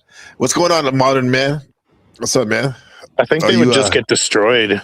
Like that's why. I think they would just get absolutely destroyed by a Catholic, Protestant, Orthodox, whatever. Like they would just absolutely spit them up and chew them up and spit them out, man. No, I think they wouldn't care. Yeah, I think they don't care, obviously, too, as part of it, right? Yeah. What's up, Modern Man? You know any Jehovah's Witnesses throughout your life? You ever come across those guys before? I don't think I have. Yeah. Only like in the park, saying, "Hey, check us out." Yeah. I've seen the Mormons do that, but the Jehovah's Witnesses, I think those guys, they're interchangeable on me. Yeah. What's new, bro? How was that? How was your day? I think I saw you on Jack Telcott earlier or something like that. Yeah, I was over there, doing whatever the hell that is, or whatever this internet thing is in the first place. But just talking shit, right? Sorry, am I allowed to cuss here in the new revamped version? No, I mean you can cuss, yeah, as long as you don't take the Lord's name in vain. Yeah. Okay. Yeah. Yeah. So are you religious, TVT? Of course. Yeah, I'm a Christian. Yeah. Yeah. Okay, this is the cross, right? Yeah. Mm-hmm. Yeah. Yeah. Are you said you're going to church now or something like that? Or you went to a Bible study? Yeah. How's that going? Both, yeah. Good. They're very warm, inviting people, even though I don't fully not in yet. I'm gradually kind of dipping my toes in it. You going to church? You going to church now, Landry? Mm-hmm. Yeah. Great, man. That's awesome. Yeah. What church are you going to? Good. Like what type of Dallas church? Bible Church. Dallas Bible Church. Is it Baptist? I mean, they say they're non-denomination, but I guess that means one of two things, right? Like okay, they're just they're just not dom. Okay, well that's cool. Well, at least you're there. Yeah. That's cool. That's what I was thinking. Like that's one thing I like about the Baptists is like they study Bible. They even talk like that. They always go, "All we know is Bible, Bible, Bible." It's like, oh shit. Yeah, those stories are interesting. We're studying Romans right now. We're going over Romans. Romans, okay. Do they call it that because there was like some Roman persecution going on during the time they're talking about it? Is there a reason why they call it Romans? I'm not sure. No, that's a good question. Yeah. Because I know Judges is when they. Yeah, I think it's a lot of Peter talking. Peter, okay. Yeah. Peter, the first pope. No. Was it? It was St. Peter was the first pope, right? Oh yeah, that's right. Yeah. He ends up being the first pope or whatever like that. Yeah. So we're going. So Modern Man, we're going on this. This is a quick thing about Jehovah's Witnesses because they're like, I think that's probably what it was. TBT, the mysterious nature of them was like, they've always been around, but I don't know too much, so I wanted to learn a little bit about it. And I found this part, the fascinating part, that they have 8 million plus members, but they only have about 15 people who tell them what to do, basically. So this is a little 5-minute thing about that, and it's probably skewed. Well, that's interesting, but you see, there's an awful lot of assumption there. First of all, that's their translation. Who then is the faithful and discreet slave?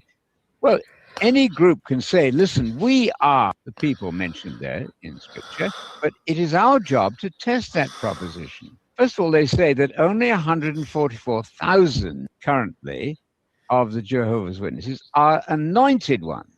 The rest of the Christians, the ones who mostly come to your door, do not claim to be anointed at all. They don't claim to be one of the 144,000. So it's a complete fabrication on their part to claim a position of seniority like that, to be the faithful, wise servant of God, unless you can show that what they're teaching coincides with Scripture, and it evidently does not. When they teach that the second coming happened in 1914, and there were earlier dates set, which failed, that would be an indication straight away they're not the faithful and wise servant of God at all. Because if you make a mistake about when the second coming is going to be, you have already automatically then designated yourself an unfaithful slave. Yeah. He says slave. Well, that's what it says in the Bible right there. Hey, Landry left. I don't know, man. Okay. I was going to ask you your opinion, his opinion on this stuff, but Another point would be that they say that Jesus is Michael the archangel before he was born. Well, that's obviously false, because it's just a literal cult, bro. 1, it says, to which of... Yeah. Like when people call Christians a cult, that's what they're talking about. Jehovah's, right? Like, yeah. Like only 144,000 of their most high-level members get into heaven. Do you know how silly that sounds? Yeah. That's why they don't come debate, because that's all I had to hear was that guy saying that paragraph about them. Yeah. That's why they don't come debate, because they would be absolutely destroyed. Yeah, but do you think that that's one of the reasons that's appealing about I'll say normal Christianity, in a sense, where there's a space for everyone if you're willing to put in the work? Yeah. Jesus created a space for us, all of us. Right. The potential. Not just 144,000. Yeah. Exactly. They want us. God wants as many people saved as possible. He loves us all. I like that. Ever say at any time, "You're my son, whom I've begotten"? It's a rhetorical question, and the answer is never, ever, ever, ever did God say that his son, his begotten son, would be an angel. Therefore, these are colossal mistakes. The problem is that groupthink takes over a group. Once you commit yourself to that group being right, groupthink steps in massively and makes it almost impossible for you to question the system. Then you're caught. You're enslaved to those people who claim to be the true slaves. You need some help from other people who have also studied the Bible. Many of us have spent a career studying the Bible. That doesn't guarantee that we're right. But once, for instance, you've said that you've signed up for the Watchtower, then they're going to do their level best to keep you there. But may I say that a lot of what they're teaching would not be supported by any commentary in any language for 2,000 years, particularly the failed dates for the parousia, the second coming. The idea of an invisible second coming is plainly false to Scripture. TBD, do you think it'll be a big event and not invisible like the Jehovah's Witness, the second coming? Like you'll know, like everyone, you will know if you're there. Yeah, like other than the people that get taken, right? Like other than the people that get taken, but like when Jesus returns to defeat, the world, the evil world, right? People will see him coming, right? They won't see him the first time, right? Like nobody will know that Jesus returned to take his church, right? Yeah. The actual believers, right? Uh-huh. But when he returns, man, it's going to be like it's supposed to be like all the people that were saved in him just coming to defeat all the like these. There will be like a big war and stuff that's going on, right? Uh-huh. So yeah, but yeah, they'll see him the second time for sure, and they'll all be scared and be like, begging for forgiveness, right? But it's too late. All right. Yeah, he had their chance. The idea that Jesus was an angel or archangel before he entered the womb of Mary from outside is self-evidently false to those of us who try to study the Bible correctly.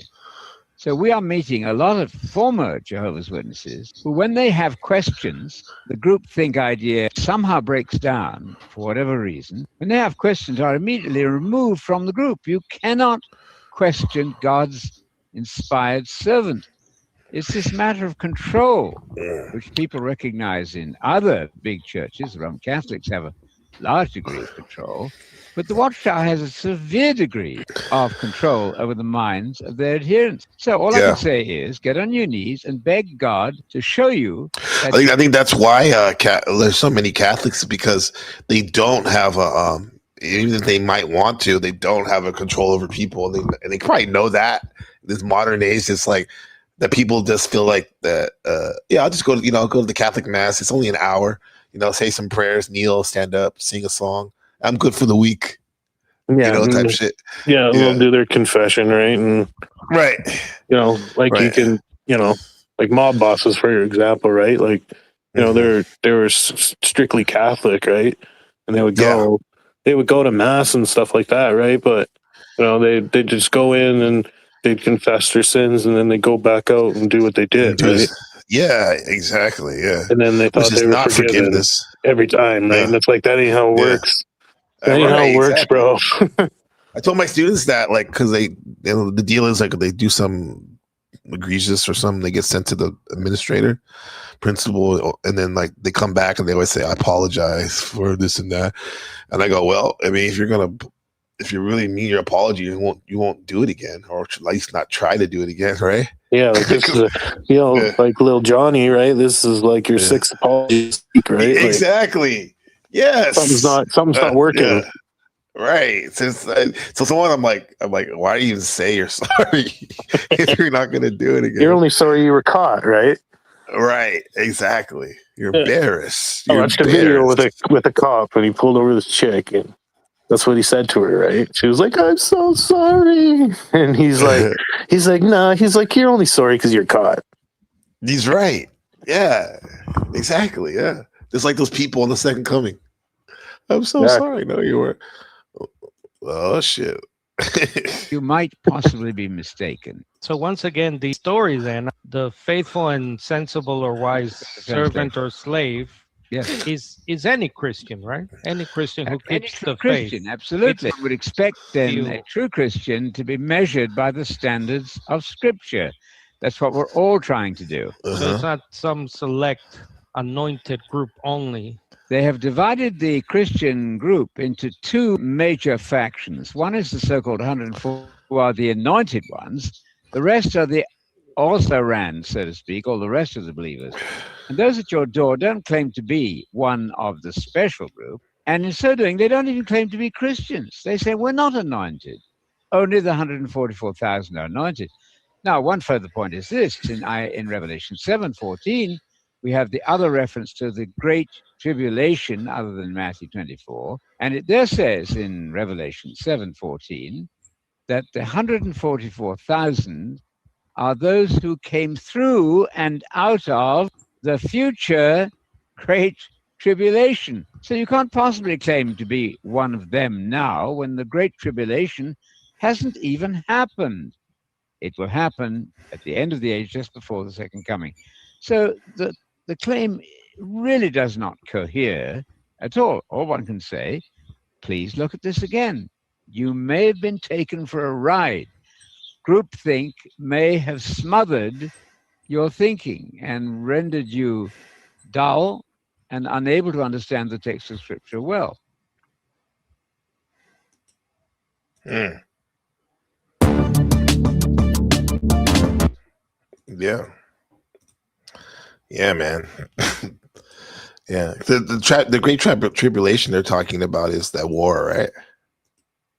The last war. I Yeah, think. tribulations. The war. It depends. A lot of people have different views of what tribulations will be and whether they're happening now or they're going to happen. Told they were no longer needed. Yeah. Let me see. Oh, how wealthy But are yeah, they? lots of bad things happening for many years, Sent home basically. packing with nothing, no housing, no financial assistance. Not good. Let's see. Where's this guy?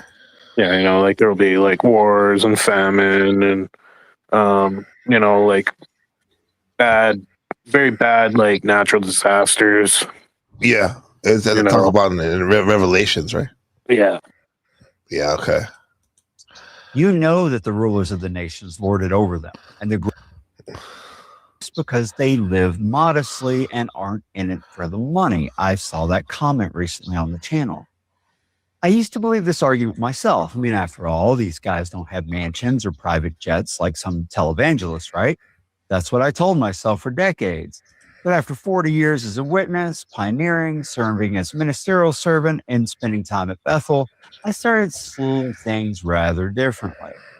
Now, let's really break down this claim that the governing body lives modestly and therefore must be sincere. Because when you examine what modest living actually means for the 11 men at the top of the Watchtower organization, you might be surprised, or maybe not. First, let's address the logical fallacy at play here. Just because someone isn't openly flaunting wealth doesn't mean they aren't benefiting enormously from their position. There are many ways to enjoy privilege and power beyond simply having a big house or a fancy car.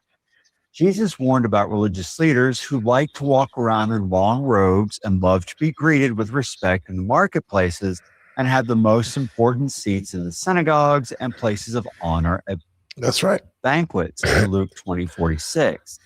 He didn't just condemn those with material wealth. He condemned those who sought status, recognition, and special treatment. The governing body may not have personal fortunes, so we can't know that for sure, but they have something potentially more valuable: absolute authority over millions of people and billions in assets with zero accountability. Let's talk about Bethel headquarters at Warwick, New York for a bit. This isn't some humble building. It's a sprawling campus on a beautiful lake with manicured grounds that rival luxury resorts. Even if the apartment that they live in is a modest one, think about what it would cost to buy or rent an apartment in a setting like that. This is not low-income housing. No HUD here. When I was in the organization, I thought Bethel was just a place where hardworking brothers and sisters served Jehovah in modest condition. But Warwick isn't like that. It's a stunning property that would make any real estate developer envious. You remember those images we all saw, brothers and sisters volunteering to build Warwick? The organization framed it as humble servants working together. But think about what was actually happening here. Unpaid labor constructing beautiful accommodations for the leadership. Watchtower campuses weren't built with hired contractors at market rates. All right, hold on. Yeah, we can blast them all day, but I don't know, man. Yeah, I don't know. That sounds like a super cult. That's all. Yeah. One more. Here we go. This guy sounds like he used to be an X1. Here's his tier list for the governing body. Hello and welcome to the JW Thoughts channel. My name is Wally, and today we're doing another tier list video. Another one. Now, last time we looked at the various methods that Jehovah's Witnesses use to carry out their preaching work. And today we're going to be looking at the governing body members and giving them some artificial rankings. But it will be the official governing body rankings as told by me. And I'm right, so you can't challenge me whatsoever. And now he's we went with, what did you say? So no, he was a Jehovah's Witness. Sounds like it, yeah. And then now he's probably he likes guys. I'm about to say he sounds like homosexual. So if that's true, which I have no proof of that, but I'm just I mean, he's wearing a scarf, right? Like, come on. Well, I mean, I have a scarf, not like that. What would you wear? You wouldn't wear it on stream, man. Like, no, I would if I want to trigger you. No, anyway, whatever. Never mind. Just no, I'm just playing. going. Fucking with you, dog. No. He does seem like very. We'll say very feminine. Let's just say that. That's my friend used to say. He looks like he has some sugar in his tank. Yeah. My point is they've ruined him. Yeah. Maybe he was always like that. No, maybe they were keeping a filter on him. Yeah. ED tier. This time we're gonna actually name them. So for the S tier, we're gonna have helps our cause. For the A tier, it'll be seems nice. Seems nice. The B tier will be boring, not offensive. All these old bastards, man.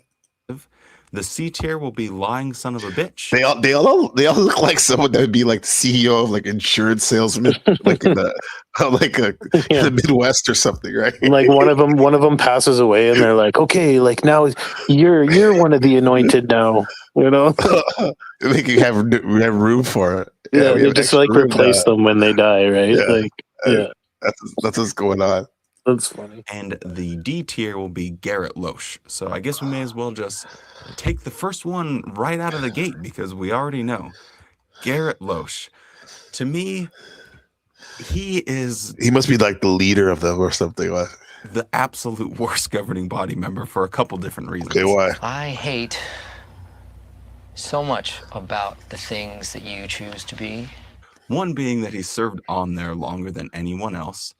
Another being that whenever I was first waking up and I actually went to the California, whatever district court it was, and because I had read a news article about some of the issues they were having with child safeguarding. And I pulled up all the documents because that was still at a point when I refused to look at any apostate material. And so I paid the $40 or whatever it was to just get the documents myself. And I read through them like a nerd. And as I was reading through them, I came across this section where he literally says that he's not a member of the Watchtower and that he has no control over Jehovah's Witnesses. I can't remember the exact wording. A signed statement. And I was just like, if I did that, I would be canned immediately on the spot. Like the next meeting, Wally Barnett is no longer. Well, it's probably because he's saving his ass, right? Legally, even though he is one of the main leaders, this Garrett Loesch guy. That's probably why he signed off on it. But he's saying that as a not a lower tier member, like this guy's like, I would have got going out of the church immediately. One of Jehovah's Witnesses. If you deny it, yeah. Boom, done, out. But he gets to say that. To me, it was like one of the worst double standards that really exists amongst a lot of these guys. And then you have to think about what was the reason that he was going so far to say a pseudo lie. Legally, he doesn't want to be sued. It was because he didn't want to answer for how the Watchtower protects children. A fundamental thing that any society has to have is a protection of their children. And yet, when it comes to the Watchtower, he's able to lie in order to not protect, like, or answer for. They must have molested some of these kids. Yeah, more PDFs, right? Like, yeah, any society. So it sounds like it's crazy, bro. Like my friend, he's from Chicago, Indiana, but he was part of the Hebrew Israelites, not the ones you see wearing the costumes yelling at people, but the ones that in the 80s, early 70s, they moved to Dimona, Israel, and set up a community. And they're like vegans and whatnot. Yeah. And he was saying that even there, like with the people from America that tried to escape all the degeneracy of America and whatnot and start a new community, a righteous community, like he said, even there, like those things started to pop up. Yeah, like the essays and the grifting and like all that crazy shit. It seems like it's like a modern human thing, right? Like affliction in human nature. Yeah. Humans are evil, bro. We're evil. We are not good people. You call yourself a good person all you want, but you deep down, I'm sure all of us can think of horrible things that we've done or thought or thought about somebody, or wanted to do to somebody, or like, come on, we're not good people. Yeah, we can do good things though at times. We can be, we can do good things, but deep down, like it's, that'd be original sin, right? And the Catholics, they call it original sin. You're born into that. Yeah, the original sin is defying God, right? Yeah. Organization and how it's Not made about up. an apple. So Garrett Loesch, Yeah. you are absolutely contemptible. You are a D tier. You're a tier of your own, actually. Satan also has the scheme to spread rumors about faithful brothers, including the faithful slave. Oh wow, he looks man, he looks like the Emperor from Palpatine from Star Wars. He had a weird accent too. Did you hear that? Yeah, I can't even like take him seriously, to be honest. Yeah. Next up, just seems so fake. Yeah, that's the reason why I wanted to see these videos. I wanted to at least learn a little bit about these guys. Something a little bit similar, and that's the, like what not to do, right? Yeah, lying son of a bitch. Look at this guy. I probably Look at don't this beauty. have to say any more about this. Maybe we'll do lying son of a bitch. Damn. ARC, so everyone knows exactly what I'm talking about. When Jeffrey Jackson got up and gave his testimony at the Australian Royal Commission, there was multiple times where he didn't care about the truth. You can't handle the truth. And he was comfortable trying to mislead under oath, swearing on the Bible. He was comfortable misleading people that were asking him questions about the safeguarding of children. I find it so despicable that, he has to be, in a tier of his own once again. Now, why put him theoretically one higher than Garrett Loesch? I guess just because of the fact that Garrett Loesch has served on the governing body for so long, and he still just keeps spouting off all of this nonsense. So, yeah, he's been on the governing body, I think, let me check, since 1994. And so I was 4 years old when he started serving there. So, yeah, he still has my absolute TBT, he has the double scarf. So then we're going to go boring, but not offensive. I haven't actually thought about these ones quite so much. I don't Maybe know I'll the take black out guy the other goes. two off the top. So yeah, let's look at the S tier. These would be my absolute favorite governing body members. And of course, number one has to be Tony Morris. He says so many ridiculous and outrageous things. Would my Bible student or child be in the basement? On camera to millions of Jehovah's Witnesses. Higher learning can easily influence thinking and attitudes. And those things that he says can be accessed by people like me. And he just looks so silly whenever he goes on his weird rants, especially with the tight pants and especially with the, what is it called now? The Bottlegate scandal, if we want to even call it a scandal. As far as, being a member of the governing body of Jehovah's Witnesses, Tony Morris he is like, I want him to talk more. Like, the more material, the more things that he gets up and says, the more unfiltered that they let him be, the better it is for anyone that's an ex-witness that is trying to help other people wake up, because it's just content. I mean, he's just an absolute... You're saying he's a buffoon, huh? Content machine. Be assured pretty much that the governing body is not trying to scare anyone. I mean, even though he's doing these clips, can put him out of context. Someone that says that, TBT, is like the person says, I'm a good person. We're not trying to scare. Their whole thing is Armageddon, right? That's like one of the top priorities, it seems like, in their religion. Yeah. It's pushing that to scare people. Next up, I mean, as people should probably be, though. Maybe obviously people should be scared. Yeah, is Stephen Lett. Maybe slightly lower than Tony Morris as far as the outrageous, but the facial expressions. I mean, it's been talked about. Everyone knows about it. Stephen Lett, he's a caricature of himself. And I think it's just great because people, had this opinion of the governing body and, these wise old men. And I remember in 2014, right before I, started waking up, and I guess it was a few years. But anyway, in 2014, when he came on and did the welcome to the JW Broadcasting, He bends, he stretches, even ties and knots, but always returns to his original shape. Stretch Armstrong? He's been doing that since he was a I had one of those. it was Oh, you had a Stretch Armstrong doll? I did, yeah. like, wait, this is a Did government. you ever stretch it so far it broke? I'm pretty sure, yeah, it ended up breaking or something. Corn syrup came out of it. I Corn syrup. Yeah. know that millions of witnesses all over the earth thought that. And a funny thing too is that when I was previously married, the person I married, she was from the Netherlands. If you've seen, Hey, you hear that, TVT? It was a woman. Crazy. Yeah. in some of my videos, you probably already know this.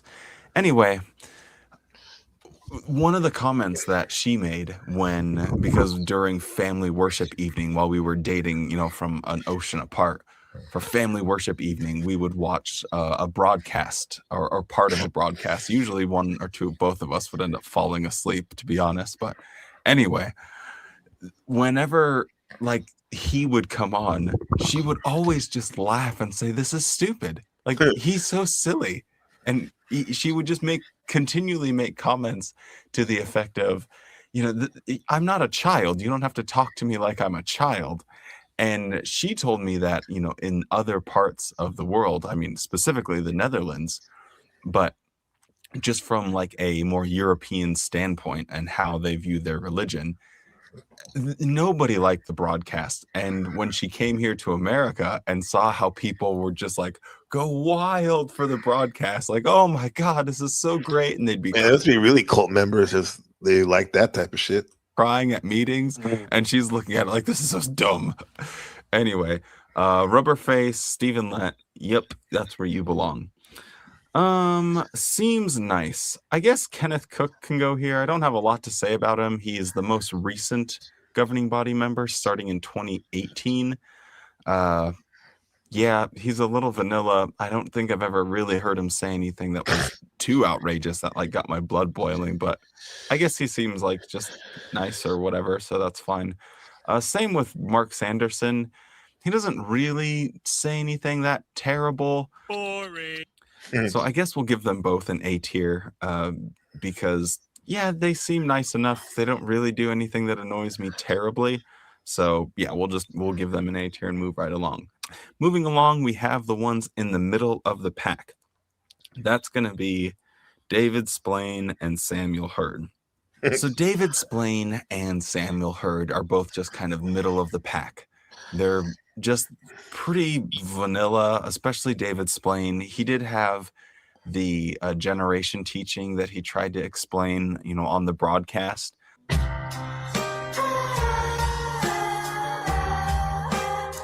So I thought about putting him in the helps our cause because it literally just made no sense whatsoever. Samuel Hurd just kind of is hard to follow when he talks. He seems nice, but he's just a little bit too boring, or I would put him in the seems nice category. We have unity of thought. So yeah, there you have it. That is my official governing body tier list. So if you have any disagreement, dude, we're locked in. We probably know more about Jehovah's Witness than anyone in the panel first now. Yeah, probably. Yeah. Shoot, man. I don't know, man. Yeah, it's wild, bro. That is wild. Yeah. Let's see. Governing body. Yeah. Before we go, I wanted to hit this real quick. This Buddha heaven, what they said about heaven or whatever. I'm just curious of what they had to say about it. Buddha fields, they called it. That's the term I saw someone say.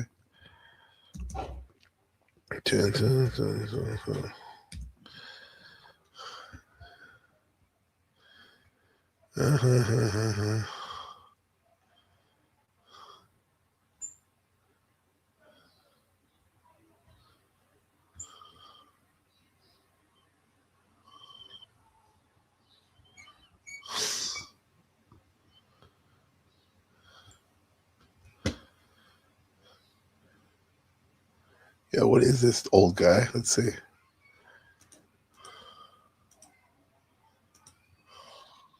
Important is you're all very wise people, isn't it?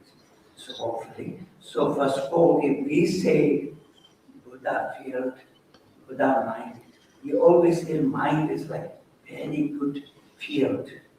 Dude, horrible. I can't even hear what he's saying. Oh. Yeah, you can hear. Yeah, let me see.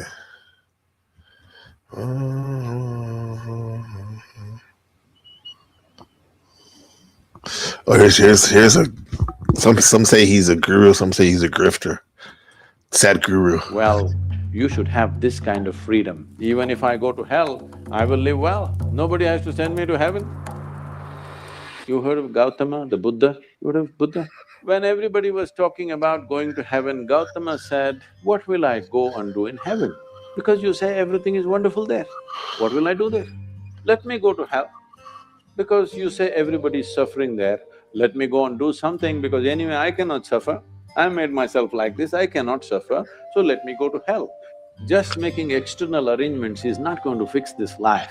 It's very, very important that you make inner arrangements that even if they send you to hell, you will go joyfully. Huh? Go joyfully to hell? I see. I think we're so used to, if we think in our world about religious philosophy, most of us, I suppose, unless we've come from a Buddhist culture, but us white people, certainly me, I've come from a Christian culture, and that of course means religion means God. Religion means creator. So even though we know Buddha's not a creator, I think it's really important to spell it out. Because when we hear that Jesus says don't kill and don't steal and don't lie, well, so does Buddha. They both got their little list of 10 don'ts, don't they? And we can hear it in the same way. And I think we hear it in a punitive way. Like if you do this, you get punished. I think that's a very deep view in our mind. But if you analyze the Buddha's teachings really logically, which we should, Buddha is not a creator. Buddha is not a punisher. Buddha is not a rewarder. There is no concept like that. Sure, Lord Buddha's got his own views. As he grew up and as he began to develop his community, he would announce you don't do this and you don't do that in communities. But when it comes to what they call natural negativities about lying and stealing and killing, I think we're so used to… Yeah. All right. Let me see. All right, TBT. I think I'm gonna go see what's up with the doggies. You need to take care of that back, man. Yeah. Got the heating pad out right now, so. Okay. All right, man. I appreciate you. I had fun, bro. Coming through. Yeah, man. Thanks for having me up. Yeah, awesome, bro. Yeah. Watch out for that governing body, okay? Yeah, gotta watch out for those JWs. All right. No, but that'd be awesome just to see. That'd be funny, Andrew, like to debate one of those guys, one of those JW. Yeah. Yeah, that would be funny, man. I think the debate would be over pretty quick. Yeah. All right, TBT. I'll talk to you soon, brother. All right, man. Salute. All right, salute, bro. God bless everybody. Have a good night. Yeah, thank you. God bless you, man. Thanks for sharing the teachings and stuff. Awesome. Yeah. So good night, everybody. Yeah, thanks for coming through. Markella Wicked, TBT. Even Black Jesus was here earlier. Steven. Marilyn, good to see you. Yeah, hit up the new channel too. I'll probably make an announcement before the 22nd. But yeah, appreciate y'all guys. We'll see you next time. Peace. Love you, Ben. Everybody. We'll see you soon.